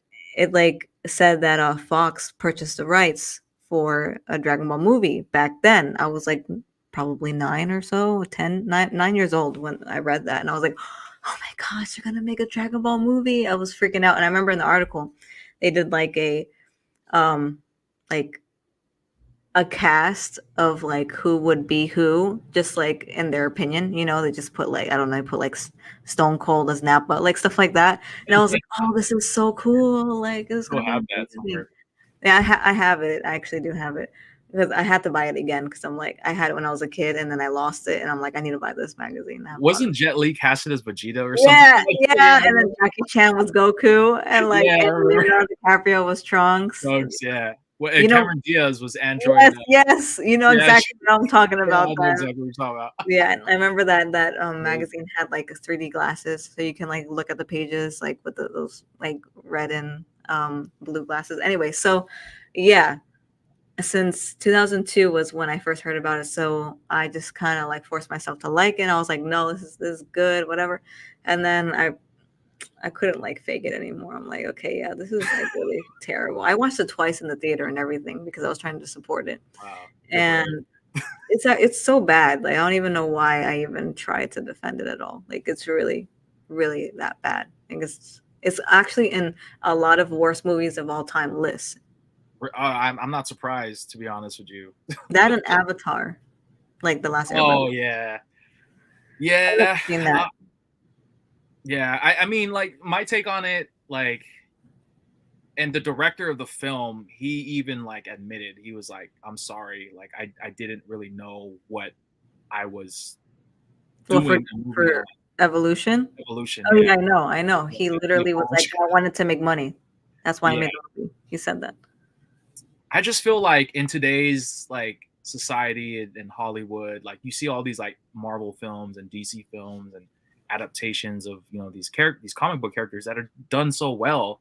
It's like why can't we just get it right for Dragon Ball? Like I feel like Dragon Ball is the perfect, at least like the Saiyan saga. Like I feel like that's something you could easily do because it's just the storyline is perfect. You Yeah. got these aliens that are coming outer space, destroy the world, and you have the heroes that are training. Like it's the perfect script, man. And I just don't understand how people here just can't seem to get it right. But Yeah. No, I agree. So and I'm sure you've seen like those fan made videos too, right? Like of I think one of them was called like K&K. yeah, that I I thought it remember did a really dope job. they were like the ones like as soon as I think after Evolution came out, they were trying to make their own project because they're Yeah, like, screw this. I remember all of that when that was going on and they were doing the crowdfunding thing. yeah, And it came out pretty good. And like now it looks dated now, but at the time it was pretty cool. I was like, this is better than Evolution. yeah, for sure. And it was like a 2 or 3 minute trailer or something like I that. thought they were gonna make an actual movie, not like just a trailer at the time. Mhm. But it's expensive, like Yeah. to make a movie. It didn't happen. But Um, Throwback King also says Mr. Popo is the worst. no, I like Mr. I Popo. like Mr. Popo too. I thought it was crazy when he like deflected the Kamehameha. Oh yeah, Yeah, I was like, what? He could do that? That's crazy. yeah, Um, I like him. Jay Meza says Cell Saga for the world. Gohan is waifu. That's yeah, he's one of my close friends. Danzel says, do any of you have the Realme GT Neo 2 Dragon Ball Z limited edition smartphone? I don't. No, no, I don't. Sounds Um, rare. Dub sub stays to its original writers, and dub is altered to fit the movement of the artwork's mouth with a grain of political BS tied into it. I mean, political BS, I don't know, but it's true that that they have to kind of alter certain things that they say so it can fit the mouth flaps. That's true. Right. Sam, what's good, man? I appreciate you always hopping on every week, man. Hope your Houston teams are doing well. DJ Raven, heck yeah. Raven, heck yeah, for sure. Raven's all I love Raven. She's friggin' awesome. And who would have ever thought that she was like part of the LGBTQ community? I never would have ever guessed. Like That's I cool, was man. like shocked, but I was like queen as fuck. Yes. You know, and that's definitely what I like about it too, is that more celebrities and people who have a huge following are coming out. You know what I'm saying? Because I feel like the LGBTQ community needs to be more self-aware. Because it's a term that it's been around, but it hasn't been around for as long as people think it has. And Yeah. I think it's dope that there's people, so that's a definitely a good sign that we're moving towards. Swale says, when I was a kid, my biggest celebrity crush was Hilary Duff. She was the other queen of Disney. I was a huge Danielle Fishel, aka Topanga. She was like my crush, like when I was a kid and stuff like that. Says, bro, that looks sick. Says Pan, of course. And that's dope. All right, I have some guests in the waiting queue. I'm gonna let hop on if they want to just ask a couple of questions or something. Give them a few moments to show their support, or if they have a question for me or Goshin. So I'm gonna let this account on. It's called Fun View Entertainment. What's up? Hey, how you guys doing? Hey. Hey. Hey, so I just wanted to say thanks for letting me join. Fun little story. The first time I actually saw you, Goshin, was actually at the recent opening for the Super Noodle Bar 3. No way. Actually, you know what? I see that you look at my stories on Instagram, so I recognize like that name right away. Yeah, and I'm 36 years old, and I've been a big fan of Dragon Ball since I was about 12 or 13. So nice. I'm on the same thing with you, and Rez, this is the first time I'm hearing you too, man, and you sound awesome, and this is great. So just want to say thank you, and you guys are both doing your thing. I like it. Awesome. Yeah, actually, you know what? You're the same age as my sister, so like it makes sense, like that you're also like a big Dragon Ball fan, because I feel like a lot of 80s and 90s babies really, really like connected with Dragon Ball because it was part of their growing up, Exactly. You guys had me reminiscing too. Funny thing too, I see that when I was younger, it was funny because I used to like Dragon Ball, but it wasn't like the hit thing at the time. So we're talking about, like late 90s, early 2000s. So it's funny to see how much it's grown, and to see how much like everybody has kind of like, it doesn't matter what culture you're in, everybody's kind of liking it. So yeah, it's really nice hearing you guys talk about it. Oh yeah, and also like a lot of young kids are getting into it now because of Super and the new movie and everything. So it's cool even seeing like little kids still like getting into it and keeping it alive. I think it's awesome. Exactly, and I've out of Dragon Ball and Naruto, I've actually watched both, and it's Dragon Ball all the way. Really? Okay, good. Honestly, like I've seen the first like maybe 10 episodes of Naruto, and then it was the English dub, so maybe that's why too I couldn't get into it. I just was like, after a while, I was like, okay, Naruto's really annoying, like with Believe It, like all the time. So, but definitely, thank you both. I appreciate you. For sure. I appreciate you hopping on, man, and just showing your love and support to the both of us, man. I really do appreciate it. Real quick, man, do you have a handle? Like, do you have like a YouTube channel as well, or? I actually do. It's something not as popular as you guys right now. It's something that I'm kind of just working up. I've kind of done it in the last year or two with my son during the pandemic, actually. Okay. And so for right now, it's kind of like a couple things here and there when it comes to food and gaming. So I mean, if you guys want to check it out, Funview Entertainment on YouTube. I'm not as consistent as Goshin is, but hopefully one day I'll get there. Consistency is key, brother. But Yeah. hey, man, I'll definitely I'll take a look at it for sure, man, and I'll see what it's about, man. I appreciate you hopping on, man. Appreciate you. Thank you. Thank sure. you. You bet. All right, so Funview, shout outs to him for hopping on and just showing his support. I have another guest that I have here in the queue, and I saw her waving multiple times, so I'm gonna let her hop on and see what she has to say. Hello. Goshin. Hi, how are you? Oh my gosh, I can't believe I'm actually meeting you. Like, I'm such a huge fan. Like, Hi, nice to meet you. Thanks for coming on and watching us, definitely. yeah, like, it's such a great pleasure to meet you. Like Yeah. Oh my gosh, like, I'm actually shaking. Like, No, I've seen your videos and like, I'm a big fan. Like, well, thank you. I'm also a Dragon Ball collector and cosplayer. That's awesome. Yeah, I cosplay Do you want to too. see one of the plushes I have? Yeah, sure. Sure. Like, I have this Goku. Cute. Like, I love it. And I also have, and my favorite characters have always been Pan and Goku. Yes, just like me. Yes, Pan, girl, woo! Yes. That's what's up. Awesome. Yeah, because I don't really see too many people that like Pan. So whenever I meet another Pan fan, it's freaking great. Yeah, absolutely. Do you have a question, Abigail, that you want to ask like Goshin or myself or? Are you planning on doing more cosplays? Like, yeah, I do want to. You know what? I really want to do Pan in the Heroes anime. She has like you the mean Super bandana. Dragon Ball Heroes? Yeah. Oh yeah, I've seen it too. Yeah, I really, really, really want to do that one next. You know, because I really like her outfit. It looks really cool. Yeah. So definitely I got that planned out.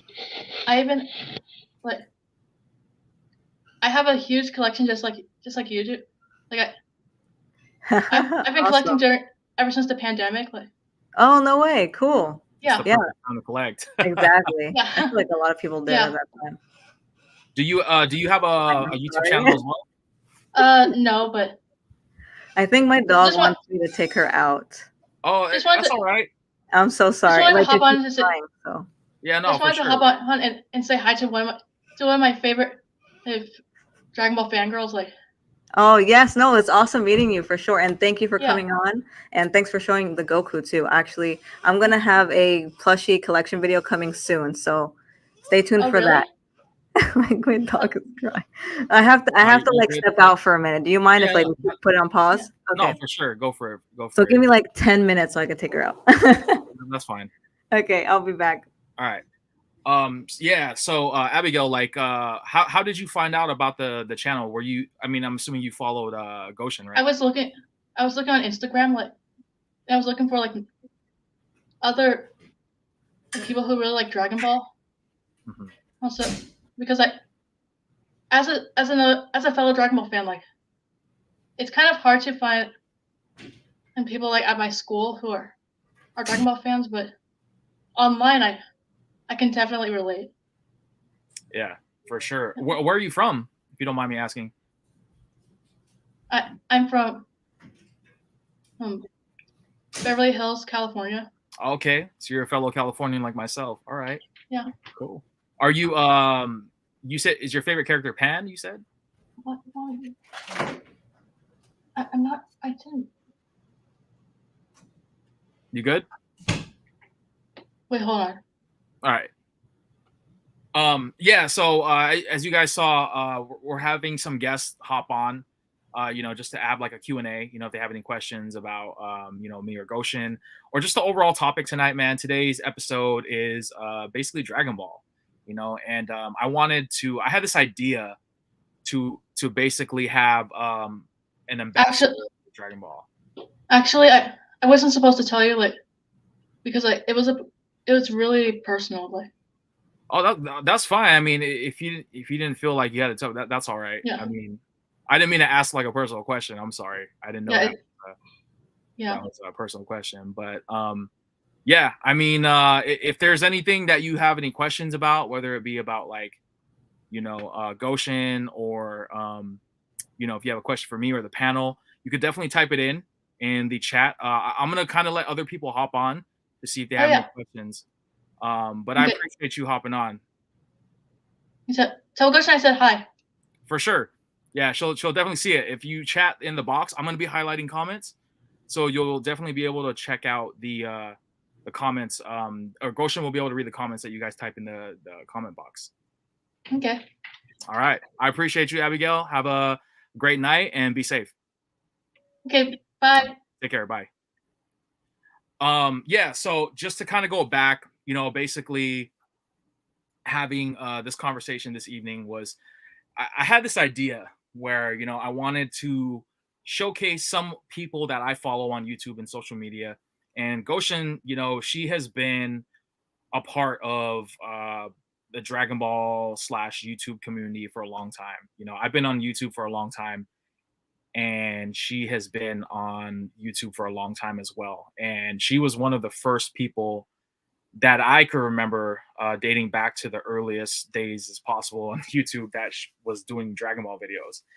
And when I got into the just to kind of give you guys context, if you guys are tuning in for the first time, my channel, I started off YouTube like maybe around 2007, and I was doing jersey videos, like sports jerseys, and that really kicked off the channel. I think my channel really kicked off from doing jersey videos, showing pickups and talking about sports and stuff like that. But I was also into a lot of things like Dragon Ball and other animes and stuff like that, and cartoons and games as well. And it was one of those things that was that I didn't realize was big on YouTube. And now that I have been in YouTube for like nearly a decade now, I want to be able to feature my other channels or my other interests on the channel. You know what I'm saying? So, Dragon Ball, I take great pride in it. I'm a huge diehard supporter of the franchise and just the overall lore behind it. You know what I'm saying? And to connect with people, I think is one of the greatest things when getting into fandoms, such as Dragon Ball and even just sports in general. I think the best thing is connecting with other fellow collectors, fans, and all sorts of different types of aspects of it. And I decided to hit up Goshin one day because we're actually friends on social media, and I messaged her. And I know she's a busy person, just considering all of the events and opportunities she gets. And I just hit her up, one time, and I was like, hey, I don't know if remember me, or I don't know if you have time, but I had this idea, and I think it'd be really dope if I could have you on my channel, where we could just kind of talk and have a Q&A and just kind of get to know you more, about the collector, the person behind all these figures and videos and stuff like that. And we had a conversation before this, and we I think we hit it off. There was a lot of great conversations that we were bouncing off one another, and we scheduled today, to go live on a live stream on Wednesdays. And what you're seeing tonight is a product of that. And just two fellow collectors, passionate Dragon Ball collectors, that are just having this Q&A. And there's a lot of other people here in the chat as well, and also on the live that were passionate fans like myself and Goshin. And it's dope. I want to do more of this. I definitely want to have more of a like a following of this community on YouTube, because a lot of people in the Jersey game know who like what I am and what I'm about and stuff like that. But like I feel like there's other audiences out there that are into this realm and community. And my goal is to basically expand it with all walks of interest that I'm into. You know what I'm saying? So I definitely I'm definitely up for the challenge. I know it's a bit of a challenge trying to expand your demographic when people are not really into anime. as much as I am, and then vice versa. People who are into anime are not really into jerseys like I am. So I think it's definitely a balance, of trying to balance the channel out. I want to give as much recognition that I do with my jerseys, with the Dragon Ball stuff, with the hat stuff, with the pop culture stuff, with the card stuff, and things like that, and I think that all starts with just being consistent on YouTube, really. Every time I do a YouTube video, I try to make sure it's different. Um, I know I show jerseys almost 75% of the time, and 25% of the time it's either a hat, a vlog, or random shenanigan videos that I sometimes do for you guys. But at the end of the day, this is my life, and you know, um, me being able to share my life with you guys with a camera and social media, I think is one of the best feelings that I could get from as a content creator, and networking with everybody from all around the world is a humbling experience. It really is, and I don't mean to get like sappy with you guys, and stuff like that. But I mean that. I mean that from the bottom of my heart, man. Creating videos has always been a part of me when I was younger, and I'm glad that I still have the passion to do it. Fast forward to now, where I'm 34 years old, and it's a humbling experience. And for somebody like Goshin, with her level of popularity in the social media world, for her to be on my channel and on my platform, and sharing her everything is very, very humbling. And that shows a lot about her character, and I love it. So I know Goshin stepped out for a minute to take care of some stuff, but if you guys have any questions that you want me to ask Goshin, or if you have a question for me, please utilize the comment section. It's free. It doesn't cost you nothing. Just answer questions. If you have any questions that are related to tonight's topic, or if you have a question for Goshin in general. I'm gonna highlight this comment though, because I saw this comment here in the chat. But it says, "Here's my question to both of you. When Dragon Ball Super Broly came in 2018, what did both you think of the animation in that movie? Because in my opinion, I think it has to be the best animation they did." Yeah, no, I definitely agree with you. If they're gonna be doing animation like that moving forward, then I don't want to miss a single episode. Excuse me, because the animation that they did for Dragon Ball Super Broly, it was just so beautifully done. All the just details, the lines, and just the overall frames of the battle sequences and stuff like that was unbelievably cool. And you good? I think you're muted. Okay, hello, I'm back. Sure. Everything good? Yeah, sorry. Like my Oh, you're good. puppy is literally 4 months, so I'm like, have to take her out and train her and stuff. So I know when she's crying, that means I gotta take He her, wants to get out. or Yeah, I get it. one or the other. For sure. Yeah, no, like I was just while you were gone, I was just basically highlighting some comments, and then just basically explaining to the viewers how this whole idea of you and I collabing in this live came about and stuff like that. So Okay, cool. Yeah, like I know we had somebody on. I don't know if there's anybody else that wants to go on or not, like mhm. ask questions live, but sorry I have to cut that one short. No, you're good. Abigail told me to say hi to you. She said, Okay. "Tell Goshin I said hi." So but there was a comment here that I just answered, but I guess they're asking both of us this. But they're asking what'd you think about the animation in the new Broly film, the Super Broly? I loved it. I loved it.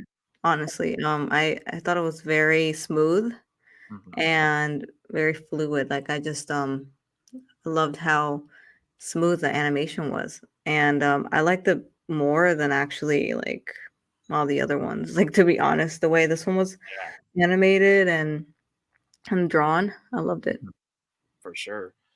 Throwback King says, "We love you, Rez. Respect. I love you guys too." So I know we're almost at the 2 hour mark here. So I don't want to take up too much of your time because I know you're in the East Coast. I'm in the West Coast, so there's like a 3 hour difference. Oh yeah, I forgot about that. Yeah, but like, so obviously, I know you have like different parts of your place with your collection and stuff. Is there anything that you could share with us, like from your collection? Or is Um, everything kind of stored at a certain place? like here, wait, here it's hard because I have my laptop in my like kitchen right, or not kitchen, but in the living room right Mhm. now. I'm on the dining room table, so I'd have to literally bring this and like all this other stuff with me to show to like Oh, move my yeah. laptop around, which kind of Yeah, sucks. nah, you don't gotta do that.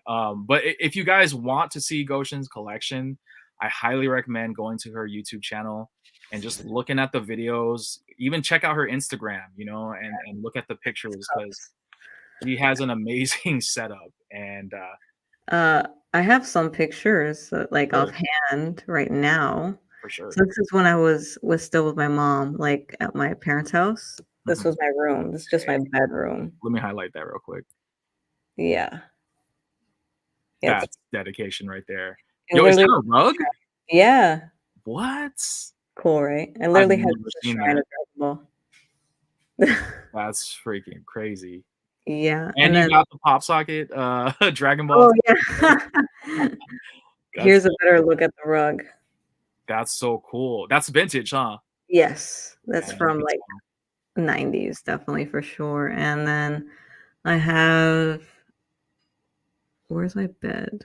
I have a Dragon Ball bed. A bed. Wow. Um, have a better picture of it here. Oh, here it is. That's awesome. Let me lower. There. Oh, there. Better. That's dope. It's cool. That's cool.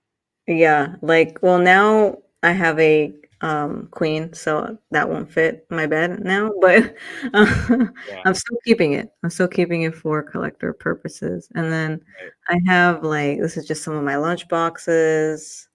Oh, you got the lunch boxes too? Dang. All right. Let's see. There we go. And then what else? I have a storage. Well, I had a storage unit. See that? Oh man. That's your storage unit? Yeah, well, when I was living with my mom, yeah. So now that I'm on my own, like I moved everything in here, so I don't have a Oh, storage unit wow. anymore. But yeah, so I have like this is candy, Dragon Ball candy. um, what else? Here's like a scale and a towel set. That's dope. I love like the random Dragon Ball stuff. Yeah.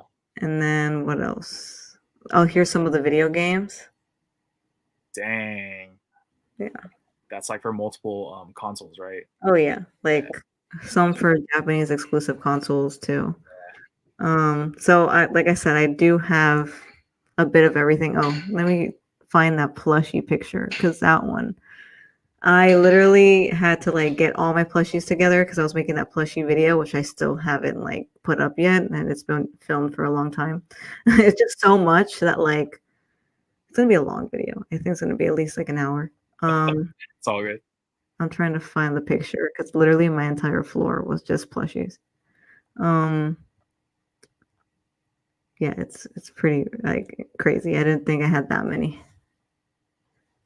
That's all plushies.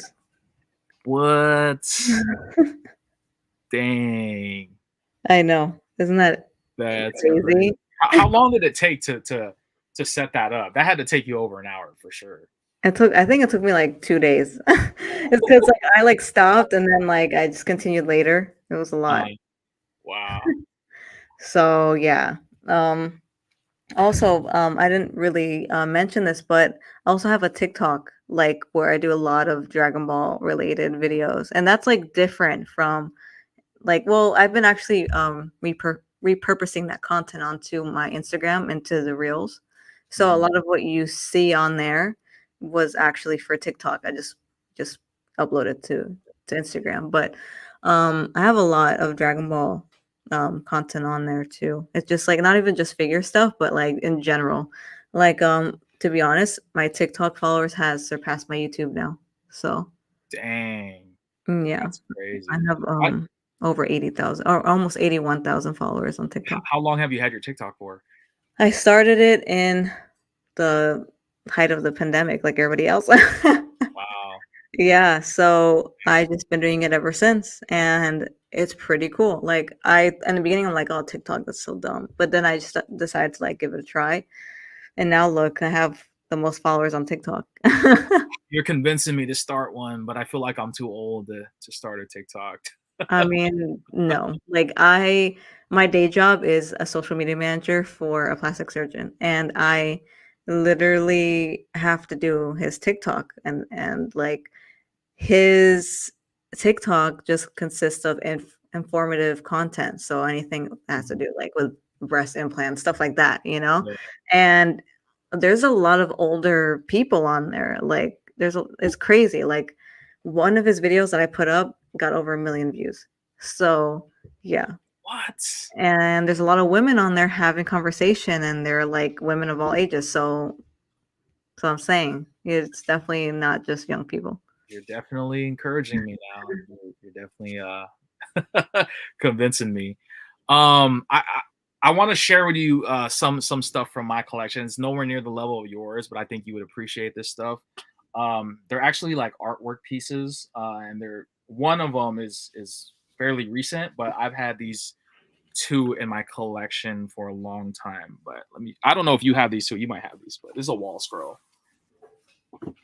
Oh, that's nice. I don't have that because I don't have too many wall scrolls, but I've seen that before, and it's a really awesome like piece of artwork. I love anything like 90s style Dragon Ball.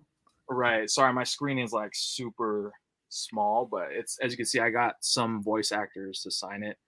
That's so cool. And then I had Sonny Strait, the voice of He's awesome too, by the way. Like when he had his studio and in Texas, I was able to take a tour of that. He's freaking awesome, and he always signs it with a little Krillin sketch. That's really cool. Yeah, I even have Sean Schimmel's right there. But Sean, cool. I thought about getting I don't know if I had Eric Bell sign this. Yeah, I think I did. He needs to, if he hasn't. Oh yeah, he did. There it is.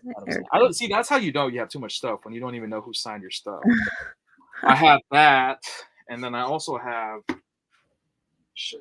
Oh, I can. There's one. You know what? There's one thing I can probably bring out that actually has signatures that I think is really cool. Oh, for sure. Yeah.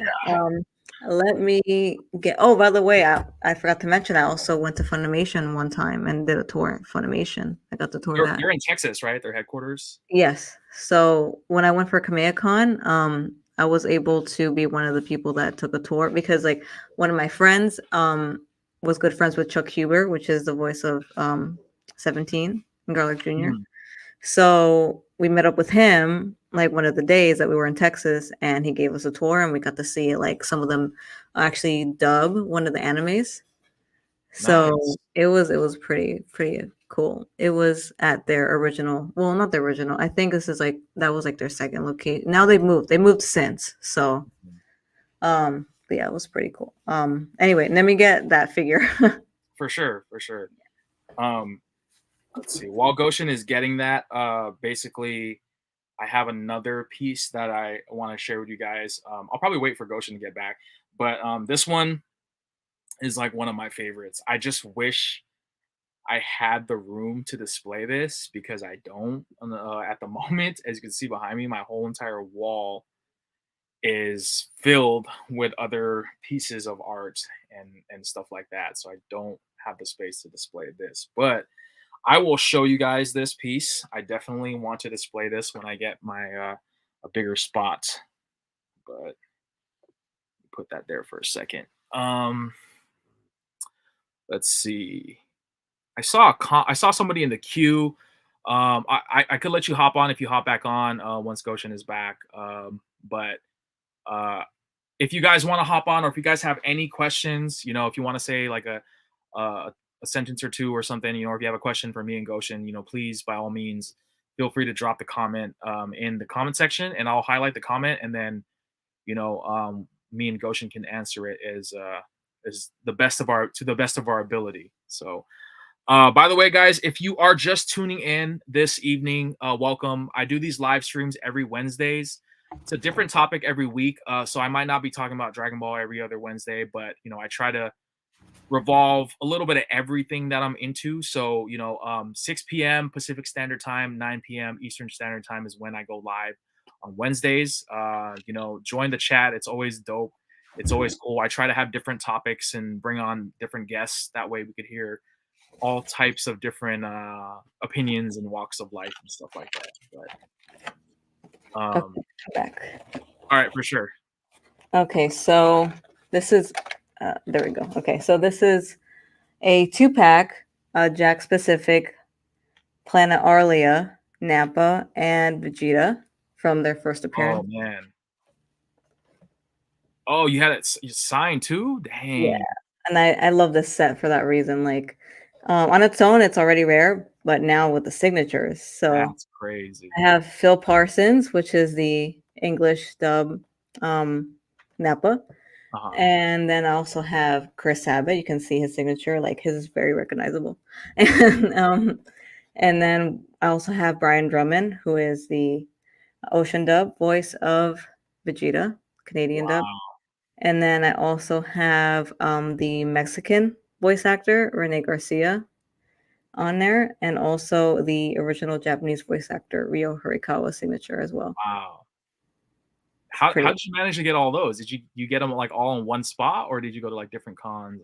And Chris Sabat I've had he's the first signature I got actually for like, I think I got in 2013, a while ago. And then I brought this to Kamehacon and got the rest of them because Phil Parsons was there, Ryo Horikawa, Renee, and then Brian. And I met Brian a long time ago. The first time I met him, I think it was like 2008, but I didn't have the set yet, so I didn't get him to sign it. But I went to Kamehacon, and then, yep, now I have the set completely signed. Yeah, that's crazy. The Jack's Pacific stuff was like, I thought it was like really underrated. I felt like it was ahead of its time because they made a bunch of different. Because like I remember when they did like the Erwin stuff, and then they did the If Labs. Oh yeah, those like they did the movie collections. God, I wish I never got rid of those because I had like almost every character from like the Meta Cooler. I had Lord Slug. I had that special edition paint cooler where he didn't have his mask on, and God, man, like I just wish I never got rid of those things. I'm going to attempt to bring this over, just so you guys can have a personal look. Let's see. I'm gonna just take it out the charger for a minute. Let me see. Hopefully it's not too heavy. Well, hopefully nothing drops or anything like that, because I don't want. I'm just gonna do it like from like a little bit afar because I can't really get into it too much because literally everything's all over the place. But Gotcha. Okay, so this is the work in progress here. Hold on. Wait. Okay. Maybe if I set it over here. You got the detox, which is good. There we go. Wow. This is the beginning. Just the beginning. That's dope. So here is that first one is Super Battle Collection. It's all Super Battle Collection. And then underneath is Super Collection, and then at the very bottom is like model kits. And then the next one is the Dragon Heroes series. It's a really cool line of figures. They're soft vinyl figures. And then underneath that is like a mix of lines. They're like Erwin, Jax, Ben Presto, like a mix of like 5-inch scale figures. Yeah. And I was organizing them by saga. So the very top is Dragon Ball, then it goes into Saiyan, like Namek, and like androids and so forth. So I like stopped right now at it looks like the beginning of or around Cell Saga. It's at the very bottom. Hmm. So, Okay. yeah. That's dedication, and all those detops are matching colors too. Yes. Yeah. I don't want anything like. Why do people do that? Yeah, no, I get you. That's dope. And this is just tubs of stuff still. That I gotta unpack. Yeah. It's Do a you lot. do you do that by yourself, or do you have somebody that helps you? No, I've been doing this by myself. Wow, that's dedication right there. This is all just That's crazy. figures and stuff. Everything is in here. This is my whole collection in here. That's cool. And then let me see if I can go into this room. This is my bedroom, but I have a specific bookshelf Mhm. that is pretty much all pan. Okay. There we go.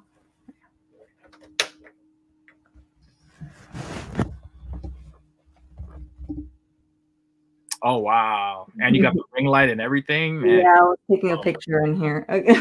you are good to go. That's so cool. So this is just all pan figures and items. Wow. Yeah, There you're you go. definitely the you're a diehard Pan fan for sure. I probably have the biggest pan collection, actually. I think. I There's more. think so too. I don't know anybody that's into Pan like you. Yeah, I love pan. That's cool. That's really dope. I have like cells too, animation cells, That's cool. That's and really then my baby's crying because I left the room. She like gets sad you when know. Yeah, I'm. that's really dope. Yeah, So no, that's there's a peek. yeah, no, that's amazing. And if you guys want to see more of that, I mean, I definitely encourage you guys to check out Goshin's social media handles, which I've left in the description of this live stream. You could find her TikTok there, Instagram, Facebook, YouTube, Twitter. I think I put on there as well. Yeah, I have Twitter. I don't use it much, but I have it. I don't either, but But yeah, like like I said, my life has really changed a lot because of Dragon Ball. And I went to Japan too. I got to yeah. that. How was that? Like, how was that experience? It was a dream come true because I've been wanting to go to Japan ever since I was like 13. Like that was my dream to one day go to Japan. I think I almost went for when I turned 16. But that it didn't happen. I guess we didn't have the money at the time. Mhm. So then when I graduated college with my bachelor's, my dad was like, that'll be your gift. So I'm like, okay. So My dad I went in 2018. What? I said I wish my dad bought me a ticket to Japan. He knew that I've always been wanting to go, and he likes to travel with me. So it was incredible though. Like I think about that trip like almost every day. Like I've been wanting to go back ever since, but because of COVID, I haven't been able to go. Like our plan was 2020 and then COVID, so couldn't do it. Then we were like, okay, 2021. Nope. 2022, we're gonna go literally. We would have been in Japan right now, I think, actually. But it's still closed. So we still can't. I don't know when they're gonna open up again, but I've been dying to go, ever since. But Japan was great. I got to meet other collectors like the largest Dragon Ball collection in the Guinness Book. Like I got to meet him and Uchida-san. But that was the first time I met him in person. I had known him before, but when I went to Japan, I was actually able to see his collection in person. It was crazy, like that I got to experience that. Like, so and we had like a collector's party too in Japan. Like I guess his parents like own a restaurant or something, and they closed it off just for us. So we had like a little party. Yeah, it was awesome. And I have actually videos of it on my YouTube. I have a whole playlist of my Japan trip. For sure. Yeah, I definitely have to check that out. Was it like a vlog style or was it like? It was all vlogs. So every day that I was in Japan, I made one video. Mm-hmm. So I was there 10 days, I believe. So there's 10 or maybe there's more. I think there's like 12 episodes because I had filmed like my travels, like, you know, on the plane and everything. So it's a pretty cool vlogging series. Like a lot of people loved it. Yeah, that's dope. Yeah, I'm definitely gonna check that out.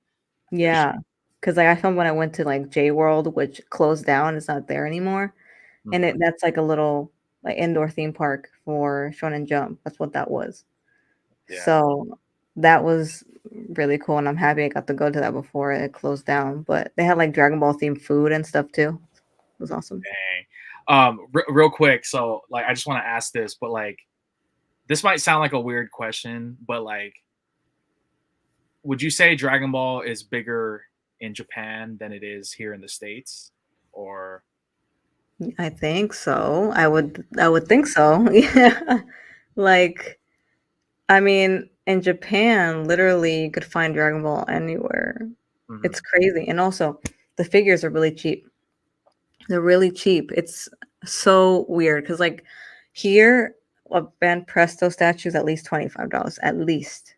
Minimum, And yeah. over there, you can find them for like 12, 13.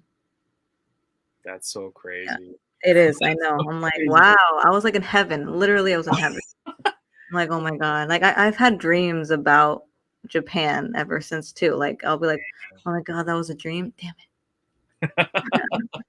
Yeah, the hunting was awesome. Like, I did like hunting videos while I was over there, too, because there's this area over there that just has vintage stuff. And that for me was like a gold mine. Oh, I'm sure, for sure. Yeah, it was great. Um, so I want to show this other wall scroll that I have as well, and I'm sure you probably seen this before, but it is very old school. This is a wall scroll that I've been meaning to display. That one is so cool. You know what? I've seen it before, but not too often. I don't really see it that often. That's Yeah, really cool. I've had this for a long time, but I can't display it because I don't have the space to do so. Those That's wall one. scrolls are expensive now. They're pretty rare Oh, now. I'm sure. I remember they used to like sell the wall scrolls on like the Dragon Ball store Mm-hmm. on the website, and then they'd also sell them in like poster style as well. And I remember they used to sell like the foil version and the regular. You like But the Z store?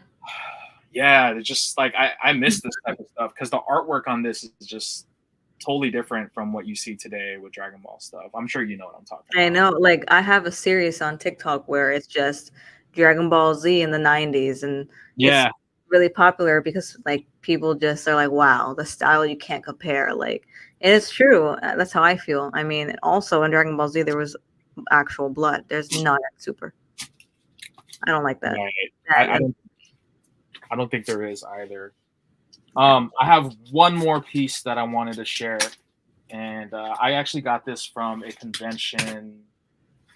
I want to say like back at San Diego Comic Con, but this is like a metal print, as you can see, very heavy, but it's this artwork ooh, that's awesome. from the Broly film. So Damn, you don't have that up? no, I know. This is the problem, like with collecting, is like you have all this stuff, but you don't have the space. That's like the biggest challenge. I know. I have a lot of posters too that I even had to get rid of because I just don't have anywhere to put them. Yeah, I just it's sold them or crazy. something. Yeah. All right, I'm gonna highlight maybe just a few more comments, and then I'm gonna start wrapping things up because I know it's getting kind of late out over there. But DJ Pocket Smash says, by the way, both of you are awesome. I love what both of you are doing for the Dragon Ball community. You're killing it. And by the way, cool Nappa and Vegeta figure. Appreciate that. Yeah.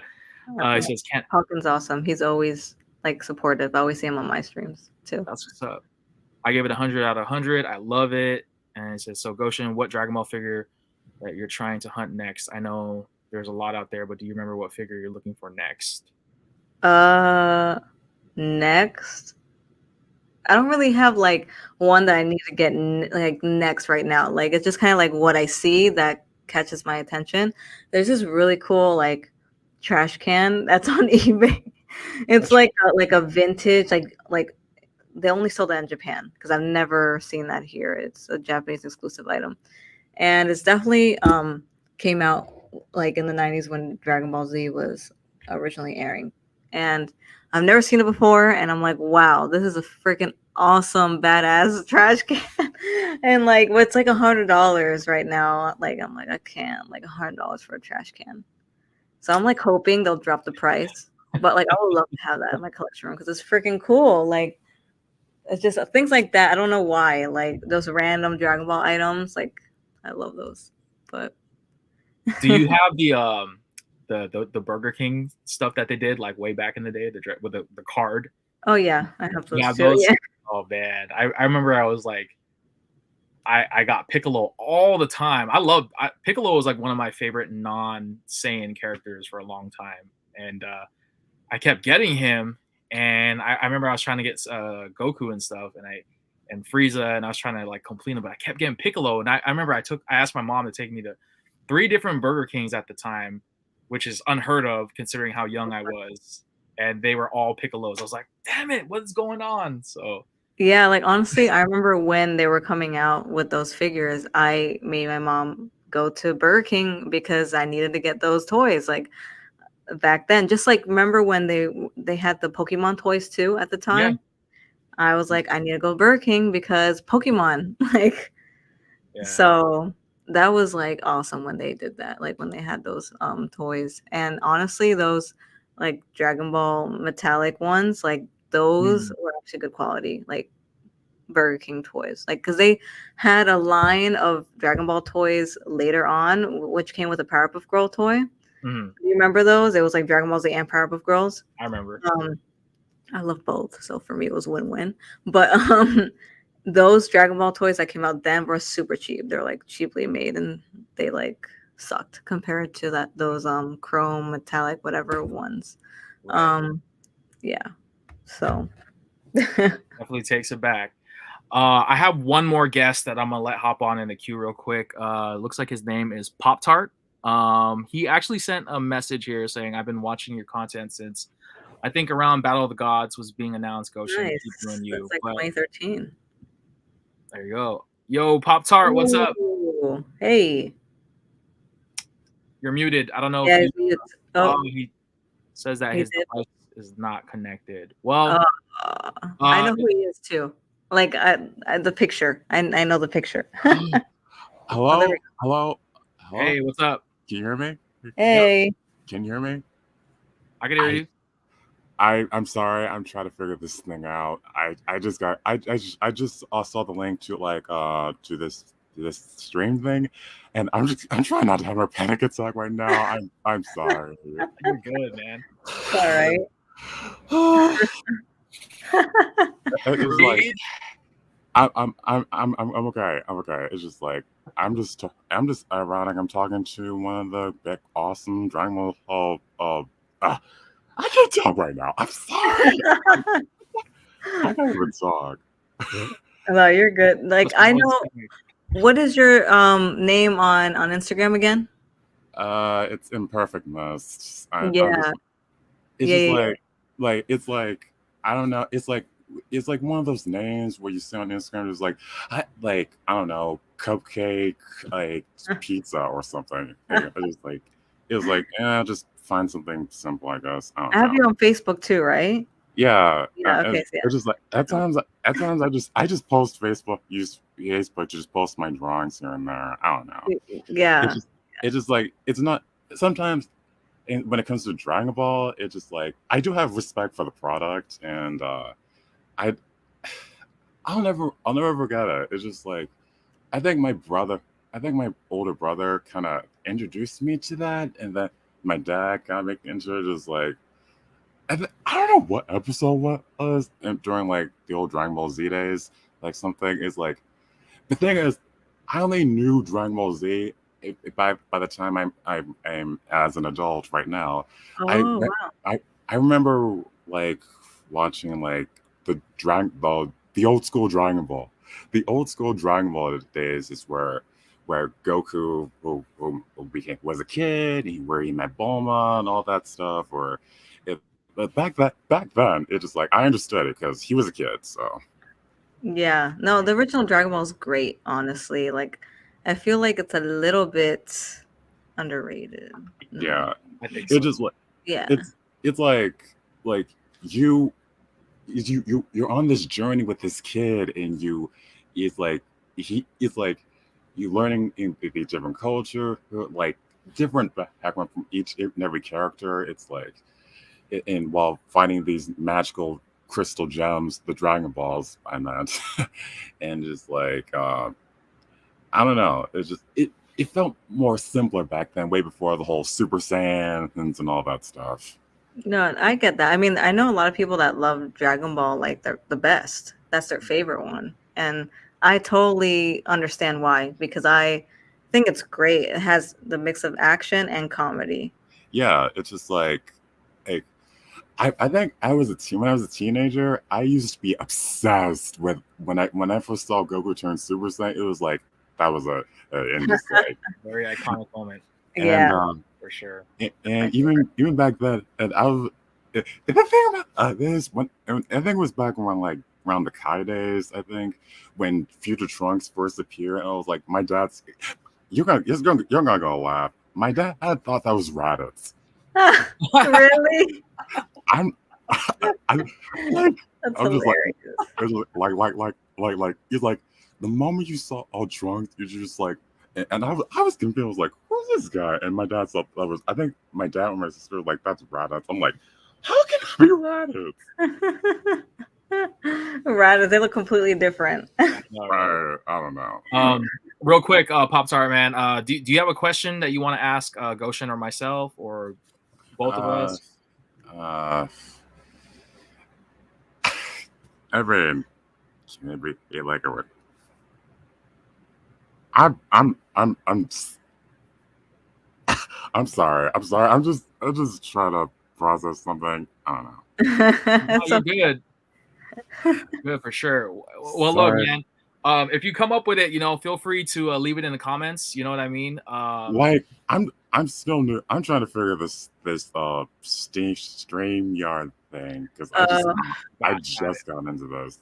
Yeah, it's a little confusing at first. I think once you kind of participate in it a little more, it starts to get easier. It's basically it's a platform, a live streaming platform that's linked to your YouTube account. You could highlight comments. You could have up to if you do the free trial, it lets you have. I know. I have a question. Like, sure. What? Cool. What to both of you guys? In your opinion, which favorite character you prefer in Super Dragon Ball Heroes? Ooh. That's hard. It's not a right. There's no right or wrong. So. Yeah, that's kind of hard for me. Yeah, that is a hard question. Honestly, you can be honest. You can be honest. I'm not like super connected to any of what's going. I mean, it's cool. I love it. It's like super like pretty much what if battles. So yeah, because even with Super Dragon Ball Heroes, I'm like, I don't mind it because it doesn't affect like the story itself, because like it's its own thing. Exactly. People are taking it way too seriously. Like, oh my god, this is so stupid. I'm like, oh my gosh, just relax. Literally canon, like exactly. I didn't understand it. It was just like you have freaking, I don't know, just like freaking Vegito Super Saiyan 4 or something, or freaking Omega Shenron fused with Golden Frieza, like that, something like that. Yeah, I mean, I'm gonna say my favorite character in it is Pan, because that's my default answer. Respect, mad respect. I mean, like for me, like I said, I'm not really like super invested with it. Yeah. Not that I hate it or anything. I mean, I guess I would say probably Bardock. Hey. I think Bardock is a character that Dragon Ball should Bardock too. Focus more on. I know he's like, he died, but like, I feel like that there's so much you could tell with him and that arc. Like in the Super Broly film, they him for a brief moment, and then his Goku's mom and stuff like that. I feel like they should dedicate more to that arc and just really. My favorite character. I used to be a crazy Vegeta fan when I was like 16, I think, or 14. I don't know. because back in the Buu saga where Goku and Vegeta fused, it was I think I saw in the clip. I don't know. I can't remember. I guess time's unreal. I guess. And when I saw Go and Vegeta was like, "You tell me now. You don't think that's important information?" And that fuse, and he was like, "Yasha!" and all that stuff. That was epic. For I sure. like Vegeta more when he was evil. Right. Mm. I know. Yeah, Right? definitely super menacing and stuff. Yeah. I have a different opinion about Vegeta these days, but you know, before I used to hate him, and I used to hate him too. I used to hate him too. I used to argue religiously like about why Goku is better than Vegeta and why Yeah. you should not support Vegeta. I mean, I still like Goku better than Vegeta, like honestly, but most people like Vegeta more. But yeah, I mean, I was the same. I was like, man, Vegeta. Not like I hated him, but I just was like, Goku's better. But I'm just I like. I mean, I used to like Goku, and just like I think after Super, my love for Goku kind of wore off for a while. Cause I was like, eh. But I just like I kind of like Vegeta out of respect, and I don't know. I guess it kind of varies. Gotcha. Hey, well, listen, Pop Star, man, I have another person in the queue that I'm gonna let hop on, man. All right. But I do appreciate you hopping on, man, and sharing your thoughts, and I appreciate you, man. Yeah. For hopping Take on. care. nice talking to you. Sure. Bye. Later. Bye. All right, I have one more guest that I'm gonna let hop on. So this person, you obviously probably know who it is, Goshin. Hey. Wow. What's going on, man? What's up, man? Appreciate you hopping on tonight, man. No problem.